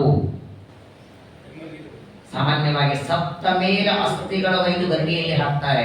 ಅಲ್ಲ, ಇವರು ಇದ್ದಲ್ಲೇ ಗಂಗೆ ಬಂದು ಇವ ಅಸ್ಥಿ ಮೇಲೆ ಹರಿಬೇಕು. ಇವರ ಅಸ್ಥಿ ಒಯ್ಬೇಡ, ಇವರಿದ್ದಲ್ಲಿ ಬಂದು ಗಂಗೆ ಬರಬೇಕು, ಹಾಗೆ ಮಾಡು, ಆಗ ಇವರ ಉದ್ಧಾರವಾಗುತ್ತೆ ಅಂತ ಸಗರ ರಾಜನಿಗೆ ಪರಮಾತ್ಮ ಹೇಳಿಬಿಟ್ಟ. ಆಚರಂತೆ ರಹಿತಂ ಲೋಕೆ ಏನ್ ಮಾಡ್ತಾರೆ? ಪ್ರದಕ್ಷಿಣೆ ಹಾಕಿದ, ನಮಸ್ಕಾರ ಮಾಡಿದ, ಬೇಕಾದಷ್ಟು ತಪಸ್ಸು ಮಾಡ್ತಾನೆ. ಏನಾದರೂ ಸ್ವರ್ಗ ಲೋಕದಲ್ಲಿ ಗಂಗೆ ಬರಲೇ ಇಲ್ಲ. ಈ ವಾರ್ತೆ ಯಾರಿಗೆ ಗೊತ್ತಾಯಿತು? ತಪಸ್ಸಿಗೆ ಹೋದಂತಹ ಅಸಮಂಜಸನಿಗೆ ಗೊತ್ತಾಯಿತು. ಅಸಮಂಜಸನಿಗೆ ಇವರೆಲ್ಲ ಏನಾಗ್ಬೇಕು? ತಮ್ಮಂದ್ರು. ತಾಯಿ ಬೇರೆ ಆದರೆ ತಂದೆ ಅಂತ ಒಬ್ಬನೇ ಇಲ್ಲ. ಅಸಮಂಜಸ ಆತ್ಮಾನಂದ ರಶಯನ್ನ ಆತ್ಮಮಂಜಸಂ. ಅಸಮಂಜಸರಿಗೆ ತನ್ನ ತಮ್ಮಂದ್ರು ಈ ರೀತಿ ಪಾಪದಿಂದ ಕಪಿಲರ ತಪಸ್ಸಿನಿಂದ ದಗ್ಧರಾದದ್ದು ಗೊತ್ತಾಗಿ ತನ್ನ ತಮ್ಮಂದರಿಗೆ ಸದ್ಗತಿ ಸಿಗಲಿ ಅನ್ನೋದಕ್ಕೆ ತೀರ್ಥಯಾತ್ರೆ ಮಾಡಿ ಬರ್ತೇನೆ ಅಂತ ಹೊರಟವನು. ಆದರೆ ಇವರ ಅಸ್ಥಿಗಳ ಮೇಲೆ ಗಂಗೆ ಮಾತ್ರ ಹರಿಲಿಲ್ಲ. ಬೇಕಾದಷ್ಟು ಪ್ರಯತ್ನ ಮಾಡ್ತಾನೆ ಸಗರ ರಾಜ, ಏನೂ ಆಗಲಿಲ್ಲ. ಮುಂದೇನಾಯ್ತಂದ್ರೆ ಈ ಅಸಮಂಜಸ ವಾಸ್ತವಿಕವಾಗಿ ಅಯೋಧ್ಯೆಯಲ್ಲಿ ಮಕ್ಕಳನ್ನ ಎಸೆತಿದ್ದ. ಯಾವಾಗ ಇವನನ್ನ ತಂದೆ ಬೈದು ಕಳಿಸ್ತಾರೆ, ಅರಣ್ಯಕ್ಕೆ ಹೋಗ್ತಾರೆ. ಅರಣ್ಯದಲ್ಲಿ ಕೆಲವು ದಿನ ತಪಸ್ಸು ಮಾಡಿ ಸಿದ್ಧಿಯನ್ನ ಪಡೆದು ಮತ್ತೆ ರಾಜ್ಯಕ್ಕೆ ಬಂದಾಕ್ಷಣ ಸಗರ ಅಂತಾನೆ, ನನ್ನ ಹಣೆ ಬರಕ್ಕೆ 60,000 ಜನ ಸತ್ತು ಬೂದಿಯಾದ್ರು, ನನ್ನ ವಂಶ ಬೆಳೆಯುವುದಕ್ಕೆ ಮುಂದೆ ಯಾರಿಲ್ಲ. ಈಗ ನಿಂತೋಗತ್ತಲ್ಲ ಸೂರ್ಯವಂಶ ಮುಂದೆ ಬರಬೇಕು. 60,000 ಜನರಿಂದ ಬರಬೇಕು. ಅವರೊಂದು ಸುಟ್ಟು ಬೂದಿಯಾಗಿದ್ದಾರೆ. ದಯಮಾಡಿ ವಿವಾಹ ಮಾಡ್ಕೋ, ಮದುವೆ ಮಾಡ್ಕೋ, ನೀನು ಸಂತಾನ ಪಡಿ, ವಂಶ ಮುಂದೆ ಬರ್ತದೆ ಅಂದಾಕ್ಷಣ ಆಯಿತು ಅಂತ ಅಸಮಂಜಸ ವಿವಾಹ ಮಾಡ್ಕೊಳ್ತಾನೆ. ಅವನಿಗೆ ಹುಟ್ಟಿದ ಮಗ ಅವನೇ ಅಂಶುಮಾನ್. ಅಂಶುಮಂತ ಅಂತ ಕರೀತಾರೆ. ಇವನು ಅಸಮಂಜಸನ ಮಗ, ಸಗರನ ಮೊಮ್ಮಗ. ಸಗರ ರಾಜ ಮೊಮ್ಮಗನಿಗೆ ಹೇಳ್ತಾನೆ, ನಾನಂತೂ ಕರೆದು ಸಾಕಾಯ್ತಪ್ಪ, ನೀನಾದರೂ ಗಂಗಾದೇವಿಯನ್ನ ಪ್ರಾರ್ಥನೆ ಮಾಡು. ಇವರೆಲ್ಲರ ಉದ್ಧಾರಕ್ಕಾಗಿ ಆ ಅಂಶುಮಂತನಿಗೆ ಇವರೆಲ್ಲ ಏನಾಗಬೇಕು? ಚಿಕ್ಕಪ್ಪಂದ್ರು 60,000 ಜನ, ನಿನ್ನ ತಂದೆಯ ತಮ್ಮಂದ್ರು, ಅವರ ಉದ್ಧಾರಕ್ಕಾಗಿ ಪ್ರಯತ್ನ ಮಾಡುವಂದಾಗ ಅವರೂ ಪಾಪ ಬೇಕಾದಷ್ಟು ಸ್ತೋತ್ರ ಮಾಡ್ತಾನೆ. ಏನು ಪ್ರಯತ್ನ ಮಾಡಿದ್ರು ಗಂಗಾದೇವಿ ಬರಲಿಲ್ಲ. ಕೊನೆಗೆ ಅಂಶುಮಂತ ಮಾಡುವ ಪ್ರಯತ್ನವೆಲ್ಲ ಮಾಡಿದ, ನನ್ನಿಂದಲೂ ಗಂಗೆಯನ್ನು ತರೋದಕ್ಕಾಗೋದಿಲ್ಲ ಅಂತಾನೆ. ಆದರೆ ವಂಶ ಹಾಗೆ ಮುಂದೆ ಬಂತು. ಆ ಸೂರ್ಯವಂಶದಲ್ಲಿ ಅಂಶುಮಂತನಿಂದ ಮುಂದೆ ಬರ್ತಾನೆ ದಿಲೀಪ ಅಂತ ರಾಜ ಬಂದ. ಇವು ಯಾರ್ಯಾರು ಬರ್ತಾರೆ ನೋಡಿ, ಎಲ್ಲರ ತಲೆಯಲ್ಲಿ ಬಂದೆ ಗಂಗೆ ತರಬೇಕು, 60,000 ಜನರನ್ನು ಉದ್ಧಾರ ಮಾಡಬೇಕು. ಅಂಶುಮಂತನಿಂದ ಆಗದಿದ್ದಾಗ ದಿಲೀಪ ರಾಜ ಅವನು ಬೇಕಾದಷ್ಟು ಪ್ರಯತ್ನ ಮಾಡ್ತಾನೆ. ಅವನ ಮಗನಾಗಿ ಮುಂದೆ ಬರ್ತಾನೆ ಭಗೀರಥ ಬಂದಾಗ ಅವನಿಗೂ ಈ ವಾರ್ತೆ ಗೊತ್ತಾಯಿತು. ನಮ್ಮ ಪೂರ್ವಜರು ಕಪಿಲರ ತಪಸ್ಸಿನಿಂದ ಸುಟ್ಟು ಬೂದಿಯಾಗಿದ್ದಾರೆ, ಅವರ ಉದ್ಧಾರಕ್ಕಾಗಿ ಗಂಗೆ ತರಬೇಕು ಅಂದಾಕ್ಷಣ ಇವನು ಪ್ರಯತ್ನ ಮಾಡ್ತಾನೆ. ಆದರೆ ಭಗೀರಥನ ತಪಸ್ಸು ಇವನ ಭಕ್ತಿಗೆ ಮೆಚ್ಚಿ ಸ್ವರ್ಗಲೋಕದಲ್ಲಿರುವ ಗಂಗಾದೇವಿ ಪ್ರತ್ಯಕ್ಷಾಗಿ ಹೇಳ್ತಾಳೆ, ಕೋ ವಿಧಾರಯಿತಾಮೇಕಂ ಪತಂತ್ಯಾಮೇ ವನೀತರೆ. ನೋಡಪ್ಪ, ನಾನು ಭೂಮಿಗೆ ಬರೋದಕ್ಕೆ ಸಗರ ಪ್ರಯತ್ನ ಮಾಡದ, ಅಂಶುಮಾನ ಆಯಿತು, ದಿಲೀಪ ಆಯಿತು, ಭಗೀರಥ ನೀರು ಬಂದಿದ್ದಿ, ನಾನೇನು ಬರೋದಕ್ಕೆ ರೆಡಿ ಇದ್ದೇನೆ. ಆದರೆ ನಂದೊಂದೇ ಅಪೇಕ್ಷೆ ಅಂದು, ಅಷ್ಟು ವೇಗದಿಂದ ನಾನು ಮೇಲಿಂದ ಬಂದ್ರೆ ಭೂಮಿ ಸೀರೆ ರಸಾತಲಕ್ಕೆ ಹೋಗಿ ಬಿಡ್ತೇನೆ. ನನ್ನ ರಭಸ ಬಹಳ ಇದೆ. ನನ್ನ ವೇಗವನ್ನ ಧಾರಣ ಮಾಡೋರು ಯಾರಾದ್ರೂ ನಿಲ್ಲಿಸು, ಸ್ವರ್ಗದಿಂದ ಅಲ್ಲಿ ಬಂದು ಅಲ್ಲಿಂದ ಕೆಳಗೆ ಬರ್ತೇನೆ. ಡೈರೆಕ್ಟ್ ಲ್ಯಾಂಡಿಂಗ್ ಇಲ್ಲ, ಆಗ ಮತ್ತೆ ರುದ್ರದೇವರನ್ನ ಪ್ರಾರ್ಥನೆ ಮಾಡ್ತಾನೆ, ನೀವು ಜಟೆಯಲ್ಲಿ ಧಾರಣ ಮಾಡಿ ಗಂಗೆಯನ್ನು ಬಿಡಬೇಕು ಅಂತ ಭಗೀರಥ ಬಿಟ್ಕೊಳ್ತಾನೆ. ಹಾಗಾಗಿ ಜ್ಯೇಷ್ಠ ಮಾಸ ಶುಕ್ಲ ಪಕ್ಷ ದಶಮಿ ತಿಥಿ ಭಗೀರಥರ ತಪಸ್ಸಿಗೆ ಮೆಚ್ಚಿ ಭೂಮಿಗೆ ಬರ್ತಾಳೆ. ಭಾಗೀರಥಿ ಅಂತ ಹೆಸರು ಬಂತು, ಭಾಗೀರಥಿ ಜಯಂತಿ ಬಂತು. ಮೊನ್ನೆ ಆಯ್ತಲ್ಲ ದಶಹಾರ ದಶಮಿ, ದಶಹಾರ ದಶಮಿ. ಗಂಗಾದೇವಿಗೆ ಅನೇಕ ಹೆಸರಿವೆ. ಭಗೀರಥರ ತಪಸ್ಸಿನಿಂದ ಬಂದದ್ದರಿಂದ ಭಾಗೀರಥಿ, ಜನ್ಮ ಋಷಿಗಳು ಕುಡಿದು ಕಿವಿಯಿಂದ ಬಿಟ್ಟದ್ದರಿಂದ ಜಾಹ್ನವಿ. ಭಾಗೀರಥಿ, ಭೋಗವತಿ, ಜಾಹ್ನವಿ, ತ್ರಿದೇಶ್ವರಿ, ದ್ವಾದಶೈತಾನಿ ನಾಮ 12 ಹೆಸರಿವೆ. ಸ್ನಾನಕಾಲಿ ಸದಾ ಪಠೆ, ಪ್ರತಿನಿತ್ಯದಲ್ಲಿ ಸ್ನಾನ ಮಾಡುವಾಗ ಪಠನ ಮಾಡಬೇಕು. ಮುಂದೆ ಭಗೀರಥ ರಾಜ ಗಂಗೆಯನ್ನ ಭೂಮಿಗೆ ತರ್ತಾನೆ. ಎಲ್ಲ ಸಗರನ ಮಕ್ಕಳ ಮೇಲೆ ಗಂಗೆ ಹರಿದು ಹೋಗ್ತಾಳೆ. ಅವತ್ತಿನಿಂದ ಮರಣ ಹೊಂದಿದ ಮೇಲೆ ಆ ವ್ಯಕ್ತಿಯ ಅಸ್ಥಿಗಳು 10 ದಿನದ ಒಳಗೆ ಗಂಗೆಯಲ್ಲಿ ಬಿಡಬೇಕಾಗುತ್ತೆ. 10ನೇ ದಿನ ಧರ್ಮೋದಕ ಕೊಡೋದರ ಒಳಗಾಗಿ ಗಂಗೆಯಲ್ಲಿ ಬಿದ್ದಿರಬೇಕು ಅಂತೇಳಿ ಗಡಿಬಿಡಿ ಮಾಡ್ಲಿಕ್ಕೆ ಹೋದ್ರೆ ಇವೊಂದು ಅಸ್ಥಿ ಬೀಳ್ತದಷ್ಟೇ ನಿಧಾನವಾಗಿ. ಹಾಗಾಗಿ ಹಿಂದೆಲ್ಲ ಅಸ್ಥಿಗಳ ವಿಸರ್ಜನೆಗೆ ಮನೆಯಲ್ಲಿ ಕರ್ತ ಬಿಟ್ಟು ಉಳಿದವರೆಲ್ಲ ಹೋಗಿ ಮಾಡಿದವರು. ಅದಕ್ಕೂ ದೊಡ್ಡ ಕೆಲಸ ಇದೆ. ಸುಮ್ಮನೆ ಕಸ ತಗೊಂಡು ಹೋದಂಗಲ್ಲ. ಅಸ್ಥಿ ಆರಿಸೋದಕ್ಕೆ ಮಂತ್ರ ಇದೆ, ಅದನ್ನು ಬಿಡೋದಕ್ಕೆ ಮಂತ್ರ ಇದೆ. ನೋಡಿ ದೇವರ ವಿಚಿತ್ರ ಅಂದ್ರೆ 10 ಲಾರಿ ಕಟ್ಟಿಗೆ ಹಾಕಿ ಕೂದಲ ಸುಡುತ್ತೆ, ರಕ್ತ ಮಾಂಸ ಸುಡುತ್ತೆ. ಎಷ್ಟು ಕಟ್ಟಿಗೆ ಹಾಕಿ ಎಲ್ಲೂ ಸುಡಲ್ಲ ಅನ್ನೋದಕ್ಕೆ ಅದನ್ನು ಆರಿಸಿ ಹಾಕೋದಲ್ವೇ. ಅನ್ನದಿಂದಲೇ ರೆಡಿಯಾದರೂ ಆ ಎಲುಬುಗಳು ಮಾತ್ರ ಅಷ್ಟು ಗಟ್ಟಿಯಾದದ್ದು. ಆ ಭಗೀರಥ ರಾಜ ಗಂಗೆಯನ್ನು ಮೂಗಿಗೆ ತರಿಸ್ತಾನೆ. ಅವನ ನಂತರದಲ್ಲಿ ಬರ್ತಾನೆ, ಭಗೀರಥನ ನಂತರದಲ್ಲಿ ಬಂದವನೇ ಸೌದಾಸ. ಸೌದಾಸ ರಾಜ ಬರ್ತಾನೆ. ಈ ಸೌದಾಸನಿಗೆ ವಸಿಷ್ಠರ ಶಾಪ ಆಯಿತು. ಶಾಪದಿಂದ ಇವನಿಗೆ ಕಲ್ಮಾಶಪಾದ ಅಂತ ಇನ್ನೊಂದು ಹೆಸರಿದೆ.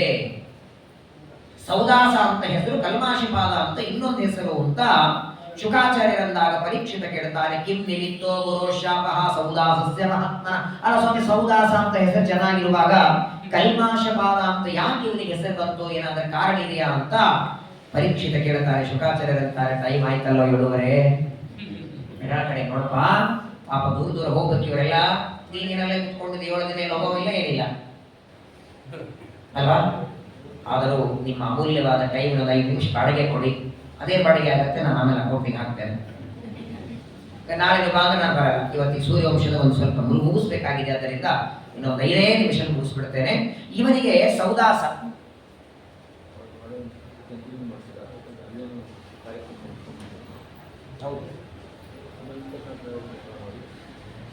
ಅಲ್ಲ,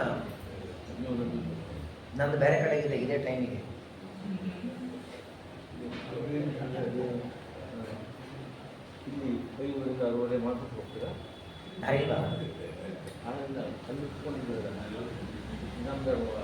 ಹೌದು, ಅದಕ್ಕೆ ಇವಾಗ ಮಾಡಿ ಅವಾಗ ಬೇಡ ಅಂತೀರಾ? ಅವಾಗ ಯಾರಿಗೆ ಕೊಡ್ತೀವಿ? ಓದಿದಾರ? ಹೌದಾ? ಪರವಾಗಿಲ್ಲ, ನನಗೇನಿಲ್ಲ.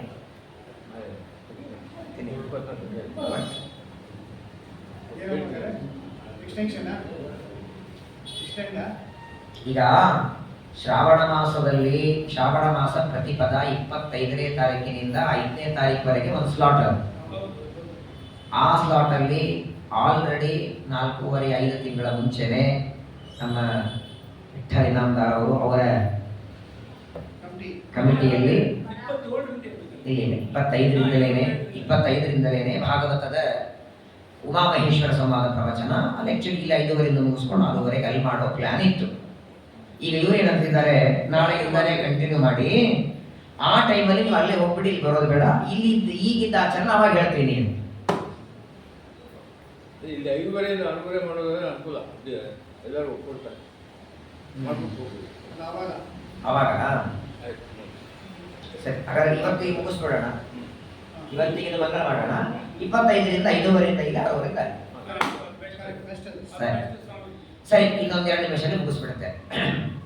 ಈ ಭಗೀರಥನ ವಂಶದಲ್ಲಿ ಇವ ಮುಂದೆ ಬರ್ತಾನೆ ಸೌದಾಸ ರಾಜ. ಸೌದಾಸನಿಗೆ ತತಃ ಸುದಾಸಸ್ತತ್ಪುತ್ರ ಪದಯಂತಿ ಪ್ರತಿಂದ್ರಪ. ಇನ್ನು ಅನೇಕ ತರ ರಾಜ ಬರ್ತಾರೆ. ಭಗೀರಥನಿಂದ ನಾಭ ಅಂತ ಹುಟ್ಟುತ್ತಾನೆ. ನಾಭಾಗ ಇವನು ಬೇರೆ, ನಾಭಾಗನಿಂದ ಸಿಂಧು ದ್ವೀಪ, ಅವನಿಂದ ಆಯುತಾಯು, ಆಯುತಾಯಿನಿಂದ ನಲ, ನಲರಾಜನಿಂದ ದ್ಯುತ, ಅವನಿಂದ ಮುಂದೆ ನಲನಿಂದಲೇ ಮುಂದೆ ಋತುಪರ್ಣ ರಾಜನಿಂದ ಸರ್ವಕಾಮನಿಂದ ಸುದಾಸ, ಅವನ ಮಗ ಸೌದಾಸ. ಇಷ್ಟರ ಮಧ್ಯದಲ್ಲಿ ಬರ್ತಾರೆ. ಈ ಸೌದಾಸ ರಾಜ ಒಂದು ಸಲ ಬೇಟೆಯಾಡ್ಲಿಕ್ಕೆ ಹೋಗಿದ್ದ ಅರಣ್ಯದಲ್ಲಿ. ಇಬ್ಬರು ರಾಕ್ಷಸರ ಅಣ್ಣ ತಮ್ಮಂದರು, ಇಬ್ಬರು ರಾಕ್ಷಸರೇ. ಆ ಇಬ್ಬರು ರಾಕ್ಷಸರು ಪಾಪ ತಮ್ಮಷ್ಟು ತಾವು ಕೂತರು, ಇವನು ಏನ್ ಮಾಡಿರಲಿಲ್ಲ. ಅವರು ಇವನೇನ್ ಮಾಡ್ತಾನೆ, ಅರಣ್ಯದಲ್ಲಿ ಬೇಟೆಗೆ ಹೋದಾಗ ಒಂದು ಬಾಣ ತಗೊಂಡು ಹೊಡಿಬೇಕು. ಹೊಡೆಯುವಾಗ ಅಣ್ಣನನ್ನು ಮಾತ್ರ ಹೊಡಿಬೇಕು, ತಮ್ಮನನ್ನು ಹೊಡೆಯೋದು ಬೇಡ. ಇದಕ್ಕೆ ಏನೋ ಒಂದು ಕೂಡಿದ್ದವರನ್ನು ದೂರ ಮಾಡೋದು ನೀವು ಸೇರ್ತೀವಿ. ಇಬ್ಬರನ್ನು ಕೊಂದಿದ್ರೆ ಸಮಸ್ಯೆ ಇರಲಿಲ್ಲ, ಒಬ್ಬನನ್ನ ಮಾತ್ರ ಕೊಲ್ಲಬೇಕು. ಈ ತಮ್ಮ ಅಂತಾನೆ, ಅವನು ಬಿಟ್ಟರೆ ನನಗೆ ಯಾರೂ ಇಲ್ಲ ಗತಿ, ನಾವಿಬ್ಬರನ್ನ ದೂರ ಮಾಡಬೇಡ, ಯಾಕೆ ಅವನನ್ನು ಕೊಲ್ತಿ ಅಂದಾಗ ಏನೋ ತನ್ನ ಸಂತೋಷಕ್ಕಾಗಿ ಅಣ್ಣನನ್ನ ಮಾತ್ರ ಕೊಂದಾಕಿ ಬಿಡ್ತಾನೆ. ಈ ತಮ್ಮ ಪಾಪ ರಾಕ್ಷಸ ಅಳ್ತಾನೆ. ಬಹಳ ಸಿಟ್ಟಿತ್ತವನಿಗೆ. ಏನ್ ಮಾಡ್ತಾನೆ ಪಾಪ, ಸೌದಾಸ ರಾಜ ಅರಣ್ಯದಿಂದ ಬಂದ. ಒಂದು ದಿನ ಈ ಸೌದಾಸ ರಾಜನ ಅಪ್ಪನ ಶ್ರಾದ್ದಕ್ಕೆ ವಸಿಷ್ಠರನ್ನ ಪೌರೋಹಿತ್ಯವಾಗಿ ಕರೆದಿದ್ದಾನೆ. ಅಡಿಗೆಯವರು ಬೇಕು. ವಸಿಷ್ಠರು ಅಂದ್ರೆ ಕ್ಷಣ ಯಾರು ಊಟ ಮಾಡಿದ ನಡೆಯಿಲ್ಲ, ಅವರು ಒಳ್ಳೆ ಶುದ್ಧ ಅಡಿಗೆಯವರು ಬೇಕು. ಯಾರು ಅಡಿಗೆಯವರ ಸಿಗದೆ ಇದ್ದಾಗ ಇವನೇನ್ ಮಾಡ್ತಾನೆ, ಅಣ್ಣನನ್ನ ಕೊಂದಿದ್ನಲ್ಲ ಈ ಸೌದಾಸ, ತಮ್ಮ ರಾಕ್ಷಸ ಅಡಿಗೆಯವರ ವೇಷ ಹಾಕೊಂಡ. ಅಡಿಗೆಯವನ ವೇಷ ಹಾಕೊಂಡು ಮನೆಗೆ ಬರ್ತಾನೆ. ಮನೆಗೆ ಬಂದು ಹೇಳ್ತಾನೆ ಸೌದಾಸನಿಗೆ, ನಿಮ್ಮ ಮನೆಯ ಶ್ರಾದ್ದ ಇದೆ, ನಾನು ಅಡಿಗೆ ಮಾಡ್ಲಾ ಅಂತ. ಅಯ್ಯೋ ಪಾಪ, ಬೇಡಿದ್ರೆ ಸಿಗಲ್ಲ ಅಡಿಗೆಯವರು, ನೀನಾಗಿ ತಂದಿದ್ದಿ, ಪರವಾಗಿಲ್ಲ ಅಂತ ಅಡಿಗೆಯನ್ನ ಮಾಡಿ ಎಲೆ ಶ್ರಾದ್ದ ಆಗಿದೆ ಎಲೆ ಹಾಕಿದ್ದಾರೆ. ವಸಿಷ್ಠರ ಎಲೆಯೊಳಗೆ ನರಮಾಂಸ ಬಡಿಸಿಬಿಟ್ಟ. ಮಾಂಸ ಬಡಿಸಿ ಓಡೋಗ್ಬಿಟ್ಟವ, ನಿಂದ್ರಲೇ ಇಲ್ಲ ಅಡಿಗೆಯಮ್ಮ. ಅವನು ಬಂದಿದ್ದೆ ಅದರ ಸಲುವಾಗಿ. ಅಣ್ಣನನ್ನ ಕೊಂದ ಸೇಡು ತೀರಿಸಿಕೊಳ್ಳೋದಕ್ಕೆ ಬಂದಿದ್ದ. ವಸಿಷ್ಠರ ಎಲೆಯಲ್ಲಿ ನರಮಾಂಸ ಬಡಿಸಿ ಹೋಗಿ ಬಿಡುತ್ತಾನೆ. ಇನ್ನೇನು ವಸಿಷ್ಠರ ಪರಿಶೇಚನೆ ಮಾಡುವಾಗ ನೋಡ್ತಾರೆ, ರಾಜನಿಗಂತಾರೆ ಶಾಬ್ದಕ್ಕೆ ನರಮಾಂಸ ಬಡಿಸ್ತಿ ಅಂತ ಕೊಯ್ಯಲ್ಲಿ ನೀರು ತಗೊಳ್ತಾರೆ. ಪಿಶಾಚಿಯಾಗುವ ಒಂದು ಶಾಪ ಕೊಟ್ಟು ಸೌದಾಸನಿಗೆ. ಸೌದಾಸ ಅಂತಾನಲ್ಲ, ಸ್ವಾಮಿ ನೀವು ಪುರೋಹಿತರು ಅಂತೇಳಿ ಶಾಪ ಕೊಡಬಹುದ, ನಂದೇನ್ ತಪ್ಪು ಅಂತ. ಬಡಿಸಿದ್ಯಾರು ನಿಮಗೆ? ಅಡಿಗೆಯವರು. ಆ ಅಡಿಗೆಯವನಿಗೆ ನರಮಾಂಸ ಬಡಿಸು ಅಂತ ನಾನು ಹೇಳಿದ್ನ? ನರಮಾಂಸ ಮಾಡು ಅಂತ ಹೇಳಿದ್ನ? ನಾನು ಮಾಡದೇ ಇರುವ ತಪ್ಪಿಗೆ ನನಗೆ ಯಾಕೆ ದಂಡ ಕೊಟ್ರೆ, ಶಾಪ ಕೊಟ್ರೆ, ನಾನು ನಿಮ್ಗೆ ತಿರುಗಿ ಶಾಪ ಕೊಡ್ತೇನೆ ಅಂತ ಕೈಯಾಗಿ ನೀರು ತಗೊಂಡ ವಸಿಷ್ಠನಿಗೆ. ನಾನು ಮಾಡದೇ ಇರುವ ತಪ್ಪಿಗೆ ನನಗೆ ಶಾಪ ಕೊಟ್ಟದ್ದಕ್ಕೆ ತಿರುಗಿ ನಾನು ಶಾಪ ಕೊಡ್ತೇನೆ ಅಂತ ಸೌದಾಸರಾದ ಬರೀ ನೀರು ತಗೊಳ್ಳೋದಲ್ಲ, ಕೈಯಲ್ಲಿ ನೀರು ತಗೊಂಡು ಅಭಿಮಂತ್ರಣ ಮಾಡ್ಕೊಳ್ತಾನೆ. ಆ ಸಂದರ್ಭದಲ್ಲಿ ಒಳಗಿನಿಂದ ಮದಯಂತೆ ಹೆಂಡತಿ ಬಂದು, ನೋಡಿ ಇಬ್ಬರಲ್ಲಿ ಯಾರಾದರೂ ಕ್ಷಣ ಇರಬೇಕು. ಗಂಡ ಹೆಂಡತಿಯಲ್ಲಿ ಆ ಮದಯಂತಿ ಬರ್ತಾಳೆ. ಸೌದಾಸನ ಹೆಂಡತಿ ಬಂದು, ಏನ್ ಮಾಡ್ತಿದ್ದೀರಿ? ಗಂಡನಿಗಂತಾಳೆ, ಅಡಿಗೆಯವನೇ ಮಾಂಸ ಬಡಿಸಿರಬೇಕು, ಆದ್ರೆ ವಸಿಷ್ಠರಿಗೆ ಅವಮಾನ ಆದದ್ದು ನಮ್ಮನೆಯಲ್ಲವೇ? ಮನೆಯಲ್ಲಿ ತಪ್ಪು ನಡೆದ್ರೆ ಜವಾಬ್ದಾರಿ ಯಾರು? ವಸಿಷ್ಠರ ತಪ್ಪಲ್ಲ, ಅವರು ಶಾಪ ಕೊಟ್ಟ ತಪ್ಪಲ್ಲ. ಅಡಿಗೆಯವನನ್ನ ನಾವು ಆರಿಸ್ಕೊಂಡು ಬರಬೇಕು. ಅವನು ಬಂದಾಗ ನಾನು ಮಾಡ್ತೇನೆ ಅಂದಾಗ ಅವನನ್ನ ತಗೊಳ್ಬೇಕಾದ್ರೆ ನಾವು ವಿಚಾರ ಮಾಡ್ಬೇಕಾಯ್ತು ಅವ್ರು ಯಾರು ಅಂತ. ಎಲ್ಲಿಂದ ಬಂದಿದ್ದಾನೆ ಅಂತ ವಿಚಾರ ಮಾಡಿಲ್ಲ. ಅವನು ಪಾಪ ಏನಂತಿದ್ದ ಅಂದ್ರೆ, ನಾನು ಅಡಿಗೆ ಮಾಡಿ ಹೋಗ್ತೇನೆ, ದುಡ್ಡು ಏನು ಕೊಡಬೇಡ ಅಂತಿದ್ದ. ಪಾಪ ಮೂವತ್ತು ಬಿಟ್ಟಿದ್ದೀನಿ, ಬುಕ್ಸ್ ಸಿಗ್ಬೇಕಾಗತ್ತಲ್ಲ, ಕಡಿಮೆ ದುಡ್ಡು ಕೊಡ್ತೀನಿ ಅಥವಾ ಹಿಂಗೇನೋ ಮಾಡ್ತೀನೋ ಮಾಡಿ ಹೋಗ್ತಾರೆ. ಮೊದಲನೇದ್ದು ನಮ್ಮ ಮನೆಯಲ್ಲಿ ಗುರುಗಳಿಗೆ ಅವಮಾನ, ಎರಡನೇದ್ದು ನಮ್ಮ ಮನೆಯಲ್ಲಿ ಆಗದಿದ್ರು ಗುರುಗಳಿಗೆ ಶಾಪ ಕೊಡೋದು ಕೊಟ್ಟಿದೆ ಅಂತ ಬೈತಾಳೆ ಬದೆಯುತ್ತೆ. ಏನಿದ್ರು ಗುರುಗಳವರು, ಪುರೋಹಿತರವರು. ಅಕಸ್ಮಾತ್ ತಪ್ಪೆ ಅವರದಿದ್ರು ನಾವು ಸುಮ್ಮನೆ ಕೊಡೋದಕ್ಕೆ ಹೊರತು ಜ್ಞಾನಿಗಳಿಗೆ ಎದುರಾಗೋದಲ್ಲ. ಏನು ಬ್ರಹ್ಮಜ್ಞಾನಿಗಳು ವಸಿಷ್ಠರದ್ದು ಸಾಮಾನ್ಯರೇ. ಚೆನ್ನಾಗಿ ಹೆಂಡತಿ ಉಪದೇಶ ಮಾಡ್ತಾಳೆ. ಸೌದಾಸ ಅಂತಾನೆ, ಏನ್ ಮಾಡಿ, ನೀರಂತೂ ಅಭಿಮಂತ್ರಣ ಮಾಡಿ ಎಲ್ಲೂ ಚೆಲ್ಲೋ ಹಾಗಿಲ್ಲ, ಸರಿ ನಿಮ್ ಪಾದದ ಮೇಲೆ ಹಾಕೋಬಿಡಿ ಎಂದು. ಅಭಿಮಂತ್ರಣ ಮಾಡಿದ ನೀರು ಪಾದದ ಮೇಲೆ ಹಾಕೊಳ್ತಾನೆ. ಕೆಟ್ಟ ಕರಿಯಾಗಿ ಹೋಯಿತು. ಅವತ್ತಿನಿಂದ ಕಲ್ಮಾಶ ಪಾದ. ಇಡೀ ದೇಹ ಮಾತ್ರ ಬೆಳ್ಳಗೆ, ಕಾಲು ಮಾತ್ರ ಕಲ್ಮಾಶ ಆಗಿ ಹೋಗ್ತದೆ. ಮುಂದೆ ಈ ಕಲ್ಮಾಶಪಾದ ರಾಜ ತಾನು ವಸಿಷ್ಠರ ಶಾಪ ಇದ್ದದ್ದಕ್ಕೆ ಅರಣ್ಯಕ್ಕೆ ಹೋಗಿಬಿಡುತ್ತಾನೆ. ಅರಣ್ಯದಲ್ಲಿ ಅನೇಕ ವರ್ಷಗಳವರೆಗೆ ತಪಸ್ಸು ಮಾಡಿ ತಾನು ಸಿದ್ಧಿಯನ್ನು ಪಡ್ಕೊಳ್ತಾನೆ. ಅನಂತರದಲ್ಲಿ ಮುಂದೆ ಸೌದಾಸನಿಗೆ ವಸಿಷ್ಠರ ಶಾಪದಿಂದ ಹೋಗಿಬಿಡುತ್ತೆ. ಇಲ್ಲಿ ಏನಾಯ್ತಂದ್ರೆ, ಸೌದಾಸ ಅರಣ್ಯಕ್ಕೆ ಹೋಗಿಬಿಡುತ್ತಾನೆ. ಸೌದಾಸ ಇರೋವರೆಗೂ ಮದಯಂತಿರಿ ಸಂತಾನ ಆಗಿರಲಿಲ್ಲ. ಮದುವೆಯಾಗಿ ಅನೇಕ ವರ್ಷ ಆಗಿತ್ತು, ಮಕ್ಕಳಾಗಿರ್ಲಿಲ್ಲ. ಈಗ ಇರೋ ಸೌದಾಸರು ಅರಣ್ಯಕ್ಕೆ ಹೋದ. ಮತ್ತೆ ಸೂರ್ಯವಂಶ ಮತ್ತೆ ಯಾರು ಕರಿಬೇಕು? ಏನ್ ಮಾಡೋ, ವಸಿಷ್ಠರು ಬಂದಲ್ಲಿ ರಾಜನೇ ಇಲ್ಲಲ್ಲ. ಆ ಸಂದರ್ಭದಲ್ಲಿ ಸೌದಾಸ ರಾಜ ಅರಣ್ಯಕ್ಕೆ ಹೋದಾಗ ವಸಿಷ್ಠರಿಗೆ ಅವನು ಹೋಗುವಾಗಲೇ ಅರಣ್ಯಕ್ಕೆ ಹೋಗುವಾಗಲೇ ಹೇಳ್ತಾನೆ ವಸಿಷ್ಠರಿಗೆ, ಸ್ವಾಮಿ ಶಾಪಂತೂ ಕೊಟ್ಟಿ, ತಿಳಿದೋ ತಿಳಿಯದೋ ನಾನು ತಪ್ಪು ಮಾಡಿದ್ದೇನೆ, ನೀರು ಕೊಟ್ಟು ನಿಮ್ಗೆ ಶಾಪ ಕೊಡಬೇಕು ಅಂತ. ಸರಿ, ಶಾಪ ಅಂತ ಕೊಟ್ಟಿದ್ದೀನಿ, ಒಂದು ಕೆಲಸ ಮಾಡಬೇಕು, ಏನ್ ಮಾಡ್ಲಿ ಹೇಳು ಅಂತಾರೆ ವಸಿಷ್ಠರು. ನಾನು ಅರಣ್ಯಕ್ಕೆ ಹೋಗ್ತೇನೆ, ನನ್ನ ಹೆಂಡತಿಯಲ್ಲಿ ನೀವು ಸಂತಾನ ಪಡಿಬೇಕು, ಅವನಿಗೆ ಮುಂದೆ ರಾಜ್ಯ ಕೊಡಬೇಕು. ಇದು ನಿಯೋಗ ಪದ್ಧತಿಯಿಂದ ಹಿಂದೆ ಇತ್ತು.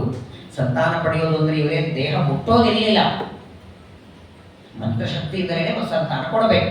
ಸರಿ, ವಸಿಷ್ಠರೇನೋ ಒಪ್ಕೊಳ್ತಾರೆ, ಆಯಿತು ಅಂದ್ರು, ನಾನು ಮಂತ್ರಶಕ್ತಿಯಿಂದ ಮಗ ಆಗೋ ಹಾಗೆ ಮಾಡ್ತೇನೆ. ಆ ಎಲ್ಲ ಮಂತ್ರ ಧಾರಣ ಮಾಡೋ ಸಾಮರ್ಥ್ಯ ಮದಯಂತಿಗೆ ಹೆಂಡತಿಗಿರಬೇಕು. ಯಾಕಂದ್ರೆ ಅವಳು ಮಾಡಿದ ಉಪದೇಶ ನೋಡಿ ವಸಿಷ್ಠರಿಗೆ ಅನಿಸುತ್ತೆ ಇವಳಿಗಿದೆ ಅಂತ. ಆ ಸಂದರ್ಭದಲ್ಲಿ ವಸಿಷ್ಠರು ದೇವರಿಗೆ ಪ್ರಾರ್ಥನೆ ಮಾಡ್ತಾರೆ, ಪರಸ್ತ್ರೀಯರನ್ನ ನಾನು ಮುಟ್ಟುವ ಹಾಗಿಲ್ಲ, ಮುಟ್ಟದೇನೆ ಸಂತಾನ ಕೊಡಬೇಕು, ಸೂರ್ಯವಂಶ ಮುಂದೆ ಬರಬೇಕು. ನೀ ಬರ್ಬೇಕಲ್ಲ ರಾಮನಾಗಿ, ಸೌದಾಸರ ವಂಶ ಮುಂದೆ ಬರಲಿಲ್ಲ ಅಂದ್ರೆ ಬರೋದು ಹೇಗೆ? ದೇವರ ಅನುಗ್ರಹ ಮಾಡ್ತಾನೆ, ಅವಶ್ಯವಾಗಿ ಇವಳಿಗೆ ನೀವು ಮಂತ್ರದಿಂದಲೇ ಮಗು ಕೊಡಿ ಅಂತ. ಸರಿ ಅಂತ ವಸಿಷ್ಠರ ಅನುಗ್ರಹದಿಂದ ಸೌದಾಸರ ಹೆಂಡತಿಯಾದ ಮದಯಂತಿಯಲ್ಲಿ ಒಂದು ಗಂಡು ಮಗುವಾಯಿತು. ಮಗು ಆಗಿ ಇನ್ನು 3 ದಿನ ಆಗಿಲ್ಲ. ಆ ಹೊತ್ತಿಗೆ ಪರಶುರಾಮ ದೇವರು ಕೊಡ್ಲಿ ತಗೊಂಡು ಎಲ್ಲಾ ಕಡೆ ಓಡಾಡುತ್ತಿದ್ರು. ದುಷ್ಟ ಕ್ಷತ್ರಿಯ ಸಂಹಾರ ಮಾಡ್ಲಿಕ್ಕೆ 21 ದಿನ. ಕಾರ್ತಿವೀರ್ಯಾರ್ಜುನ ಕಥೆ ಚಂದ್ರವಂಶದಲ್ಲಿ ಬರ್ತದೆ. ಇಲ್ಲೆಲ್ಲ ಶ್ರೀಮದಾಸರು ಹೇಳ್ತಾರೆ ಚಂದ್ರವಂಶ ಮುಂದಿದೆ, ಇಲ್ಲಿ ಯಾಕೆ ಕಾರ್ತಿವೀರ್ಯಾರ್ಜುನ ಬಂದ, ಇಲ್ಲ ಸೂರ್ಯವಂಶ. ನಾಳೆ 2 ವಂಶ ಒಮ್ಮೆ ನಡೆದದ್ದು. ನಾನು ಪ್ರವಚನದಲ್ಲಿ ಮೊದಲು ಸೂರ್ಯವಂಶ ಹೇಳ್ತಿದ್ದೀನಿ ಅಷ್ಟೇ ನಿಮಗೆ. ಕಾರ್ತಿವೀರ್ಯಾರ್ಜುನನ 1000 ಬಾಹುವನ್ನ ಕತ್ತರಿಸಿದ ಮೇಲೆ 21 ಬಾರಿ ಭೂಮಂಡಲ ಪ್ರದಕ್ಷಿಣೆ ಹಾಕ್ತಾ ಅಲ್ಲಿ ಬಂದಿದ್ರು ಯಾರು? ಪರಶುರಾಮ ದೇವರು. ಎಲ್ಲಿ? ಸೌದಾಸರ ಹೆಂಡತಿಯಾದ ಮದಯಂತಿ ವಸಿಷ್ಠರ ಮಂತ್ರ ಸಾಮರ್ಥ್ಯದಿಂದ ಎಲ್ಲಿ ಗಂಡು ಮಗು ಪಡೆದಿದ್ದಾಳೆ ಆ ಊರಿಗೆ. ಅಲ್ಲಿ ಬಂದಾಕ್ಷಣ ಎಲ್ಲ ಹೆಣ್ಣು ಮಕ್ಕಳು ಆ ಮಗುವಿನ ಸೇರಿ ಹಾಕಿಬಿಟ್ರು, ಹಿಂಗೆಲ್ಲ ಮುಚ್ಚಿಬಿಟ್ರಂತೆ ಮಗುವನ್ನ. ಪರಶುರಾಮ ದೇವರ ಕಣ್ಣಿಗೆ ಬೀಳೋದ್ ಕಡೆ. ಯಾಕಂದ್ರೆ ಆ ಸಂದರ್ಭದಲ್ಲಿ ಅವನು ಕ್ಷತ್ರಿಯ ಅಲ್ವಾ, ಅವನು ಸೌದಾಸನ ಮಗ. ಸೌದಾಸ ಅರಣ್ಯಕ್ಕೆ ಹೋಗಿದ್ದಾನೆ ಶಾಪದಿಂದ, ಕ್ಷತ್ರಿಯ.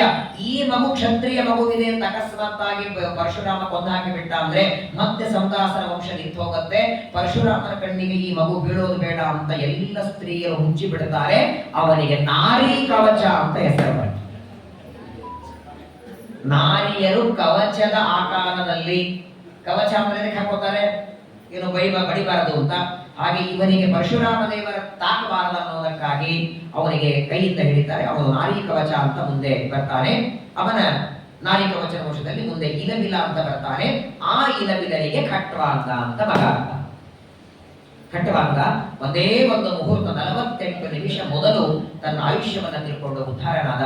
ಖಟ್ವಾಂಗನಿಗೆ ದೀರ್ಘಬಾಹುವಿಗೆ ರಘು, ರಘುವಿಗೆ ವಾಜ, ಅಜನಿಗೆ ದಶರಥ, ದಶರಥನಿಗೆ ಪರಮಾತ್ಮ ಶ್ರೀರಾಮಚಂದ್ರ ಮಗನಾಗಿ ಅವತಾರ ಮಾಡುತ್ತಾರೆ. ಹೀಗೆ ಸೂರ್ಯವಂಶದಲ್ಲಿ ರಾಮಚಂದ್ರನವರೆಗೆ ಅನೇಕ ರಾಜರು ಬೇಕಾದಷ್ಟಿತ್ತು. ಪ್ರಧಾನವಾದ ಕೆಲವು ರಾಜರ ಕಥೆಯನ್ನ 5-6 ದಿನಗಳಲ್ಲಿ ಸೂರ್ಯವಂಶದ ರಾಜರ ಕಥೆಯನ್ನ ಸಂಕ್ಷೇಪದಲ್ಲಿ ಶ್ರವಣ ಮಾಡಿದ್ದೇವೆ. ಮತ್ತೆ ಇದೇ ಜುಲೈ 25ನೇ ತಾರೀಕಿನಿಂದ ಚಂದ್ರವಂಶದ ಕಥೆ ಮುಂದುವರಿತದೆ. ಪ್ರತಿ ಪದ 25ನೇ ತಾರೀಕಿನಿಂದ 5:30ರಿಂದ 6:30. ಎಷ್ಟು ಖುಷಿ ಆಯಿತು.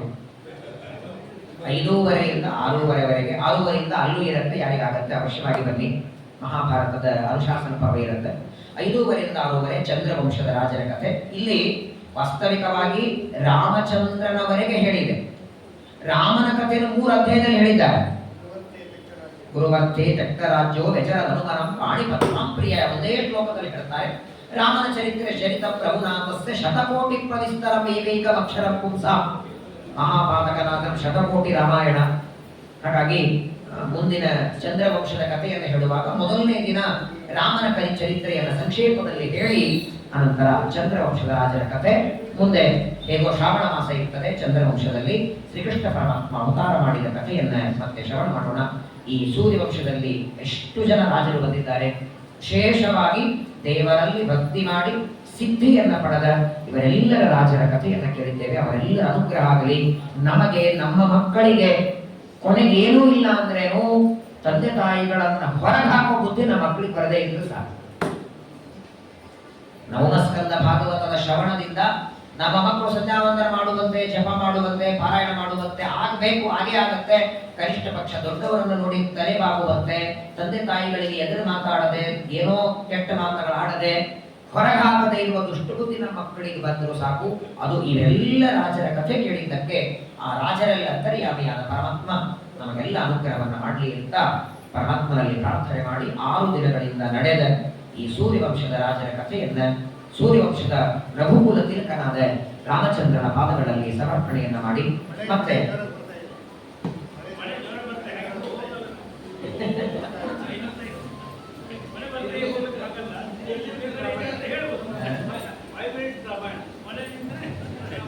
ವಾಸ್ತವಿಕವಾಗಿ ನೋಡಿ ದೇವರ ಸಂಕಲ್ಪ ಹೇಳೋದು ಗೊತ್ತಿಲ್ಲ.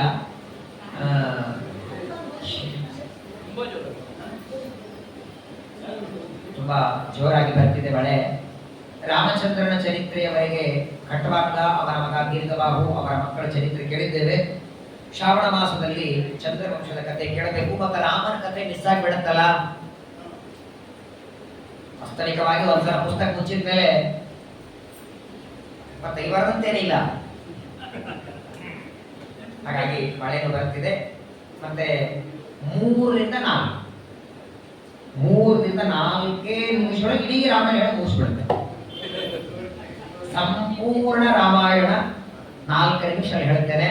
ಮತ್ತೆ ಯಾವಾಗ ಈ 12 ಸ್ಕಂದ ಭಾಗವತ ಮುಗಿದ ಮೇಲೆ 1 ವರ್ಷ ರಾಮಾಯಣ ಜ್ಞಾನಸತ್ರ ಮಾಡೋಣ. ಪ್ರತಿ ತಿಂಗಳು ಒಂದೊಂದೇ ಕಾಂಡ, 7 ಕಾಂಡ 7 ತಿಂಗಳು ಮಾಡಿ ರಾಮನಿಗೆ ಸಮರ್ಪಣೆ ಮಾಡಿ. ಒಂದು ವಿನಂತಿ ತಮ್ಮಲ್ಲಿ, ಆ ಥರದಲ್ಲಿ ಬೇಡ. ನಿಮ್ಗೆ ಎಷ್ಟು ಅವಕಾಶ ಇದೆಯೋ ನಾವು ತನಕ ನಾವು ಕೊಡೋದಕ್ಕೆ ಸಿದ್ಧವಾಗಿದ್ದೀವಿ. ಏನಪ್ಪ ನಾವೆಲ್ಲ ಒಪ್ಕೊಂಡ್ರಿ ರಾಮ ಇದನ್ನ ಸಾಗುವಂತ, ಯಾಕಂದ್ರೆ ನಮ್ಮ ಲೈಫಲ್ಲಿ ಒಂದ್ಸರಿ ನೈಮಿಷಾರಣ್ಯಕ್ಕೆ ಹೋಗ್ಬೇಕು ಅನ್ನೋ ಅಭಿಪ್ರಾಯ ಇರೋದ್ರಿಂದ ಡೀಟೇಲ್ ಆಗಿ ಕೇಳಬೇಕು ಅಂತ ಎಲ್ಲರ ಅಭಿಪ್ರಾಯವೂ ಇದೆ.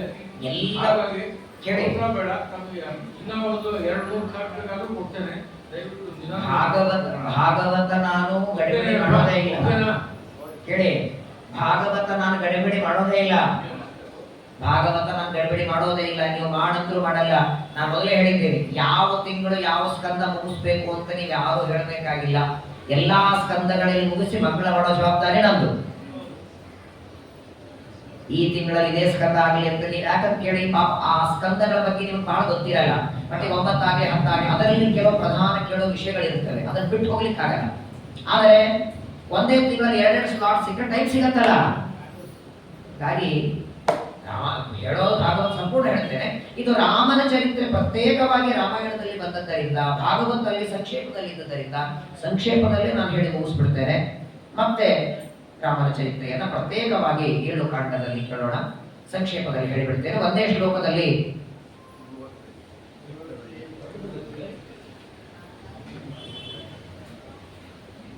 ರಾಮನ ಚರಿತ್ರೆಯನ್ನ ಸಾಕ್ಷಾತ್ ವೇದವ್ಯಾಸ ದೇವರೇ ನೋಡಿ, ಪರಮಾತ್ಮನೇ ಹಯಗ್ರೀವ ರೂಪದಿಂದ ರಾಮಾಯಣ ಬರೆದಿದ್ದಾನೆ. ಶತಕೋಟಿ ರಾಮಾಯಣ, 3 ರಾಮಾಯಣ ಬರೆದದ್ದು ಹಯಗ್ರೀವ ದೇವರು. ಸಿಗಲಿಲ್ಲ ನಮಗೆ ನಿಮ್ಗೆ ದೇವತ್ವ ಇಟ್ಕೊಂಡ್ರ ಅದನ್ನ. ಹಯಗ್ರೀವ ದೇವರು ಬರೆದದ್ದು ಮೂಲ ರಾಮಾಯಣ, ಮಧ್ವಾಚಾರ್ಯ ಬರೆದದ್ದು ಮಧ್ವ ರಾಮಾಯಣ, ನಾರಾಯಣ ಪಂಡಿತಾಚಾರ್ಯ ಬರೆದದ್ದು ಸಂಗ್ರಹ ರಾಮಾಯಣ, ವಾಲ್ಮೀಕಿ ಋಷಿಗಳು ಬರೆದದ್ದು ವಾಲ್ಮೀಕಿ ರಾಮಾಯಣ, ಕಂಬ ರಾಮಾಯಣ, ಅಧ್ಯಾತ್ಮ ರಾಮಾಯಣ, ಆನಂದ ರಾಮಾಯಣ, ತುಳಸಿ ರಾಮಾಯಣ. ಎಷ್ಟು ರಾಮಾಯಣ ಬಂದಿದೆ ರಾಮನ ಚರಿತ್ರೆ. ಇದನ್ನು ಜಾಸ್ತಿ ಒಂದೇ ಮಾತಲ್ಲಿ ಹೇಳ್ತಾರೆ.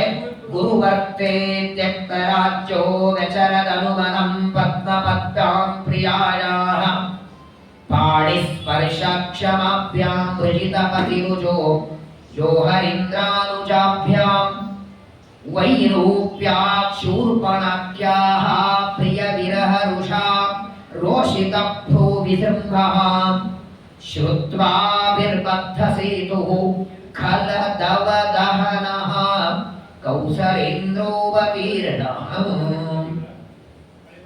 ಅದೇ ಶ್ಲೋಕದಲ್ಲಿ ಹೇಳ್ತಾರೆ. ನಾನು ಸಂಕ್ಷೇಪದಲ್ಲಿ ಹೇಳಿ ಮುಗಿಸ್ತೇನೆ. ಶುಕಾಚಾರ್ಯರು ಸೂರ್ಯವಂಶದ ರಾಜರ ಕಥೆಗಳನ್ನ ವಿಭಾಗ ವಿಸ್ತಾರವಾಗಿ ತಿಳಿಸ್ತಾ ಒಂದೇ ಒಂದು ಮುಹೂರ್ತ ತನ್ನ ಆಯುಷ್ಯವನ್ನ ತಿಳ್ಕೊಂಡು ಉದ್ಧಾರನಾದಂತಹ ಖಟ್ವಾಂಗನ ಚರಿತ್ರೆಯನ್ನ ಹೇಳಿ, ಖಟ್ವಾಂಗನಿಗೆ ದೀರ್ಘಬಾಹು ಅಂತ ಮಗನಾಗ್ತಾನೆ, ದೀರ್ಘಬಾಹುವಿಗೆ ರಘು ಮಗನಾಗ್ತಾನೆ, ರಘುವಿಗೆ ಮೃತುಶ್ರವ, ಅವನಿಗೆ ಅಜ, ಅವನಿಗೆ ದಶರಥ. ಈ ದಶರಥ ರಾಜ 353 ಜನ ಮಡದಿಯರನ್ನ ವಿವಾಹ ಮಾಡಿಕೊಂಡು ಅಯೋಧ್ಯೆಯಲ್ಲಿ ರಾಜ್ಯವನ್ನ ಆಳ್ತಾ ಇದ್ದಾನೆ. ಪ್ರಧಾನವಾಗಿ ಕೌಸಲ್ಯ, ಸುಮಿತ್ರ, ಕೈಕೇಯಿ ಅಂತ 3 ಜನ ಮಡದಿಯರು. ತುಂಬದಾದ ರಾಜ್ಯ, ಒಳ್ಳೆ ಸಮೃದ್ಧವಾದ ರಾಜ್ಯ. ದಶರಥನ ರಾಜ್ಯದೊಳಗೆ ಯಾರಿಗೆ ರೋಗ ಇಲ್ಲ, ದಾರಿದ್ರ್ಯ ಇಲ್ಲ, ಚಿಂತೆ ಇಲ್ಲ, ಕಷ್ಟ ಇಲ್ಲ, ಸಕಾಲದಲ್ಲಿ ಮಳೆ ಬೆಳೆಗಳು, ಅಂತಹ ಸಮೃದ್ಧವಾದ ರಾಜ್ಯ ಆಳುತ್ತಿದ್ದಾನೆ. ಆದರೆ ದಶರಥನಿಗೆ 60,000 ವರ್ಷ ವಯಸ್ಸಾಗಿದೆ, ಇನ್ನೂ ಸಂತಾನ ಮಾತ್ರ ಆಗಿರಲಿಲ್ಲ. 59,000 ವರ್ಷ ಮುಗಿದು 60,000 ವರ್ಷದ ರನ್ನಿಂಗ್ ಅಲ್ಲಿರುವಾಗ ಒಂದು ದಿನ ದಶರಥ ರಾಜ ತನ್ನ ಮಂತ್ರಿಯಾದ ಸುಮಂತನನ್ನು ಕರೆದು ಸಂತಾನಕ್ಕಾಗಿ ಏನಾದರೂ ಒಂದು ಉಪಾಯವನ್ನ ಹೇಳುವಂದಾಗ ಸುಮಂತು ದೇವತೆಗಳು ತನಗೆ ಹೇಳಿದ ರಹಸ್ಯವನ್ನ ದಶರಥನ ಮುಂದೆ ಹೇಳಿ ವಸಿಷ್ಠರಿಂದ ಪುತ್ರಕಾಮೇಷ್ಟಿ ಯಾಗವನ್ನ ಮಾಡಿಸು ಸಂತಾನವಾದಂತೆ ಎಂದಾಕ್ಷಣ ವಸಿಷ್ಠರನ್ನ ಕರೆದು ಪ್ರಾರ್ಥನೆಯನ್ನ ಮಾಡ್ತಾನೆ. ವಸಿಷ್ಠರಂತಾರೆ, ಮೊದಲು ಅಶ್ವಮೇಧ ಯಾಗವನ್ನ ಮಾಡು, ಅನಂತರದಲ್ಲಿ ಪುತ್ರಕಾಮೇಷ್ಟಿ ಯಾಗವನ್ನ ಮಾಡೋಣ ಅಂದಾಗ ಸರಿ ಅಂತ ವಸಿಷ್ಠರು ಪುರೋಹಿತರಾಗಿ ಅಶ್ವಮೇಧ ಯಾಗಕ್ಕೆ ಸಿದ್ಧತೆಯನ್ನ ಮಾಡ್ತಾರೆ. ಆ ಸಂದರ್ಭದಲ್ಲಿ ಕೇವಲ ವಸಿಷ್ಠರೊಬ್ಬರೇ ಬೇಡ ಅಂತ ಹೇಳಿ ಋಷ್ಯಶೃಂಗರ ಮಕ್ಕಳಾದಂತಹ ವಿಭಾಂಡಕ ಋಷಿಗಳ ಮಕ್ಕಳು ಋಷ್ಯಶೃಂಗರನ್ನ ಕರೆದು ಅವರನ್ನು ಪೌರೋಹಿತ್ಯಕ್ಕಾಗಿ ಆಮಂತ್ರಣ ಕೊಡ್ತಾನೆ. ಒಂದು ಬದಿಯಲ್ಲಿ ವಸಿಷ್ಠರು, ಇನ್ನೊಂದು ಕಡೆಗೆ ವಿಭಾಂಡಕರ ಮಕ್ಕಳಾದ ಋಷ್ಯಶೃಂಗರು ಇಬ್ಬರು ವೇದೋಕ್ತವಾದ ಮಂತ್ರಗಳಿಂದ ಮೊದಲು ಅಶ್ವಮೇಧ ಯಾಗವನ್ನ ಮಾಡಿ ದೇವತೆಗಳಿಗೆ ಸಂತುಷ್ಟಿಯನ್ನ ಕೊಟ್ಟು ಅನಂತರದಲ್ಲಿ ದಶರಥ ರಾಜನಿಗೋಸ್ಕರ ಪುತ್ರಕಾಮೇಷ್ಟಿ ಯಾಗವನ್ನ ಮಾಡ್ತಾರೆ. ಯಜ್ಞಕುಂಡದಲ್ಲಿ ಆಹುತಿಯನ್ನು ಹಾಕಿ ಪೂರ್ಣಾಹುತಿ ಹಾಕುವಾಗ ಯಜ್ಞಕುಂಡದಿಂದ ಪಾಯಸದ ಪಾತ್ರ ಬರ್ತದೆ. ಆ ಪಾತ್ರೆಯಲ್ಲಿ ಅರ್ಧ ಭಾಗ ಪಾಯಸವನ್ನ ಕೌಸಲ್ಯಾದೇವಿಗೆ ಕೊಡ್ತಾರೆ. ಈ ಉಳಿದ ಅರ್ಧದಲ್ಲಿ ಮತ್ತೆ ಅರ್ಧ ಭಾಗ ಮಾಡಿ ಸುಮಿತ್ರಾ ದೇವಿಗೆ ಕೊಡ್ತಾರೆ. ಅದರಲ್ಲಿ ಮತ್ತೆ 2 ಭಾಗ ಮಾಡಿ ಕೈಕೇಯಿ ದೇವಿಗೆ ಒಂದು, ಮತ್ತೆ ಸುಮಿತ್ರೆಗೆ, ಹೀಗೆ 4 ಭಾಗವಾಗಿ ಪಾಯಸವನ್ನ ವಿಭಾಗ ಮಾಡ್ತಾರೆ. ಪಾಯಸವನ್ನು ತಿಂದದಕ್ಕೆ ಗರ್ಭಧಾರಣೆಯಾಗಿ ವೈವಸ್ವತ ಬರುವಂತರ ಚೈತ್ರ ಮಾಸ ಶುಕ್ಲ ಪಕ್ಷ ನವಮಿ ತಿಥಿ ಪುನರ್ವಸು ನಕ್ಷತ್ರ ಮಧ್ಯಾಹ್ನದ 12 ಗಂಟೆಗೆ ಪರಮಾತ್ಮ ರಾಮಚಂದ್ರನಾಗಿ ಅವತಾರ ಮಾಡ್ತಾನೆ. ಅನಂತರದಲ್ಲಿ ಸಾಕ್ಷಾತ್ ಶೇಷದೇವ ಲಕ್ಷ್ಮಣನಾಗಿ ಭರತ ಶತ್ರು 4 ಜನ ಮಕ್ಕಳಾಗ್ತಾರೆ. ಮಕ್ಕಳಿಗೆ ನಾಮಕರಣವನ್ನ ಮಾಡ್ತಾನೆ. 4 ಜನ ಮಕ್ಕಳು 5 ವರ್ಷದ ಮಕ್ಕಳಿದ್ದಾಗ ವಿಶ್ವಾಮಿತ್ರರು ಬಂದು ನಾನೊಂದು ಯಜ್ಞ ಮಾಡ್ತೇನೆ, ಯಜ್ಞವನ್ನು ಧ್ವಂಸ ಮಾಡುವುದಕ್ಕೆ ಸುಬಾಹು ಮಾರೀಚಾಂತ ಇಬ್ಬರು ದೈತ್ಯ ಬರ್ತಾರೆ. ಆ ದೈತ್ಯ ಸಂಹಾರಕ್ಕೆ ನಿನ್ನ ಮಕ್ಕಳನ್ನು ಕೊಡಿಸುತ್ತಾನೆ. ರಾಮ ಲಕ್ಷ್ಮಣನ ಕಳಿಸೋದಕ್ಕೆ ಮನಸ್ಸಿಲ್ಲದೆ ಒದ್ದಾಡ್ತಾ ಇರುವಾಗ ವಸಿಷ್ಠರು ಬಂದು ಹೇಳ್ತಾರೆ. ವಸಿಷ್ಠರ ಮಾತಿನಂತೆ ರಾಮ ಲಕ್ಷ್ಮಣನ ಕಳಿಸ್ತಾನೆ. ದಾರಿಯಲ್ಲಿ ಬರುವಾಗ ತಾಟಕ ವನೆಯಲ್ಲಿ ತಾಟಕಿಯನ್ನು ಸಂಹಾರ ಮಾಡಿ ಸುಬಾಹುನನ್ನ ಸಂಹಾರ ಮಾಡಿ ಮಾರೀಚನನ್ನ ಸಮುದ್ರದ ಆಚೆಗೆ ಒಗ್ಗದು ವಿಶ್ವಾಮಿತ್ರ ಯಜ್ಞವನ್ನು ರಕ್ಷಣೆ ಮಾಡ್ತಾನೆ. ವಿಶ್ವಾಮಿತ್ರರು ಎಲ್ಲ ಅಸ್ತ್ರಗಳ ಪಾಠವನ್ನು ಹೇಳ್ತಾರೆ. ವಿಶ್ವಾಮಿತ್ರರ ಜೊತೆಗೆ ಇರುವಾಗ ಸೀತಾದೇವಿಯ ಸ್ವಯಂವರದ ವಾರ್ತೆಯನ್ನು ಕೇಳಿ ವಿಶ್ವಾಮಿತ್ರರ ಜೊತೆಗೆ ಪರಮಾತ್ಮ ಜನಕ ಪಟ್ಟಣಕ್ಕೆ ಬರ್ತಾನೆ. ಅಲ್ಲಿ ಜನಕರ ಇದ್ದಂತಹ ಶಿವಧನಸ್ಸನ್ನು ಮುರಿದು ಜಾನಕಿಯನ್ನು ವಿವಾಹ ಮಾಡಿಕೊಳ್ತಾನೆ.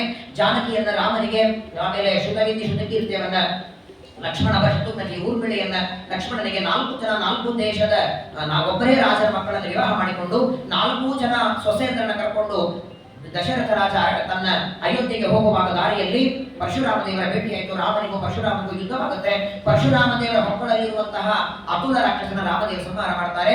ಮಕ್ಕಳನ್ನು ಕರ್ಕೊಂಡು ಅಯೋಧ್ಯೆ ಬರ್ತಾರೆ. ಸಮಗ್ರವಾದ ಅಯೋಧ್ಯೆಯ ಅಲಂಕಾರ ಮಾಡಿ ರಾಮನಿಗೆ ಪಟ್ಟಾಭಿಷೇಕ ಮಾಡಬೇಕು ಅಂತ ವಸಿಷ್ಠರಿಂದ ಮುಹೂರ್ತವನ್ನು ತೆಗೆದು ಆ ಇಡೀ ಅಯೋಧ್ಯೆ ಅಲಂಕಾರ ಮಾಡುವಾಗ ಪಟ್ಟಾಭಿಷೇಕದ ವಾರ್ತೆಯನ್ನು ಕೇಳಿದ ಮಂಥರೆ ಹೋಗಿ ಕೈಕೇಯಿಗೆ ಹೇಳ್ತಾಳೆ. ಕೈಕೇಯಿ 2 ವರವನ್ನು ಬೇಡ್ತಾಳೆ. ಒಂದು ವರದಿಂದ ರಾಮನಿಗೆ 14 ವರ್ಷ ವನವಾಸ, ಇನ್ನೊಂದು ವರದಿಂದ ಭರತನಿಗೆ ಪಟ್ಟಾಭಿಷೇಕ. ಆ ವರವನ್ನು ಕೊಡ್ಲಿಕ್ಕಾಗದೆ ದಶರಥ ರಾಜ ನೆನಪಿ ಬಿಡ್ತಾನೆ. ಶ್ರೀರಾಮಚಂದ್ರ ತಂದೆಯ ಮಾತು ಸತ್ಯ ಮಾಡುವುದಕ್ಕೆ 4 ಅಡಿಯನ್ನು ಉಟ್ಕೊಂಡು ಅರಣ್ಯಕ್ಕೆ ಹೊರಡ್ತಾನೆ. ರಾಮನ ಹಿಂದೆ ಸೀತಾ, ಸೀತೆ ಹಿಂದೆ ಲಕ್ಷ್ಮಣ, 3 ಅರಣ್ಯಕ್ಕೆ ಹೊರಟಿದ್ದಾರೆ. ಅಯೋಧ್ಯೆಯ ಜನ ಎಲ್ಲ ರಾಮನಿಂದ ಬೆನ್ನತ್ತಿದ್ದಾರೆ. ಶ್ರೀರಾಮಚಂದ್ರ ಅಯೋಧ್ಯೆಯಿಂದ ಹೊರಟಿದ್ದಾರೆ. ತಾಮಸಾ ನದಿಗೆ ಬರ್ತಾನೆ. ತಾಮಸಾ ನದಿಯಿಂದ ಪ್ರಯಾಗ ಕ್ಷೇತ್ರಕ್ಕೆ ಬರ್ತಾನೆ. ಅಲ್ಲಿಂದ ಎಲ್ಲ ಅಯೋಧ್ಯೆಯ ಜನ ಎಲ್ಲ ತಿರುಗಿ ಬರ್ತಾರೆ. ದಶರಥ ರಾಜ ಮಾತ್ರ ಶ್ರೀರಾಮ ಅರಣ್ಯಕ್ಕೆ ಹೋದ ದಿನದಿಂದ ಉಪವಾಸ ಮಾಡಿ 7ನೇ ದಿನ ಪ್ರಾಣ ಬಿಡ್ತಾರೆ. ಆ ದಶರಥನ ದೇಹವನ್ನ 2ನೇ ಪಾತ್ರೆಯಲ್ಲಿ ಇಡ್ತಾರೆ. ಕೈಕೇಯಿ ದೇಶದಿಂದ ಭರತನನ್ನ ಕರೆಸಿ 14ನೇ ದಿನ ಸಂಸ್ಕಾರವನ್ನ ಮಾಡಿ ಭರತ ಅಣ್ಣನನ್ನ ಕರ್ಕೊಂಡು ಬರ್ತೇನೆ ಅಂತಾರೆ. ದಂಡಕಾರಣದಲ್ಲಿರುವ ರಾಮನನ್ನ ಭೇಟಿಯಾಗ್ತಾನೆ. ನಾನು ಬರೋದಿಲ್ಲ ಅಂತಾನೆ.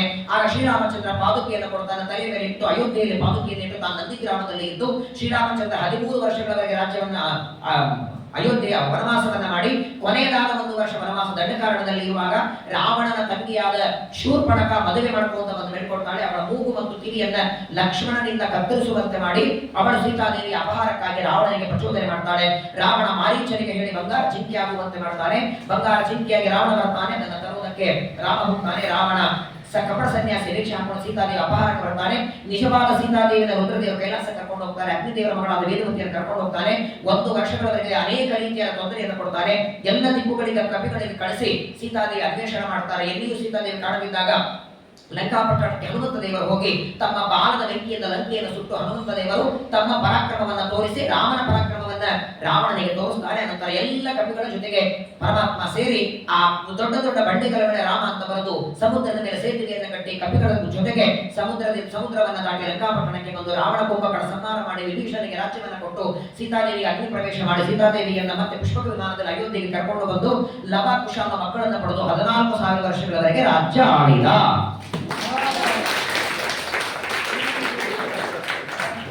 ಶ್ರೀಕೃಷ್ಣಾರ್ಪಣ.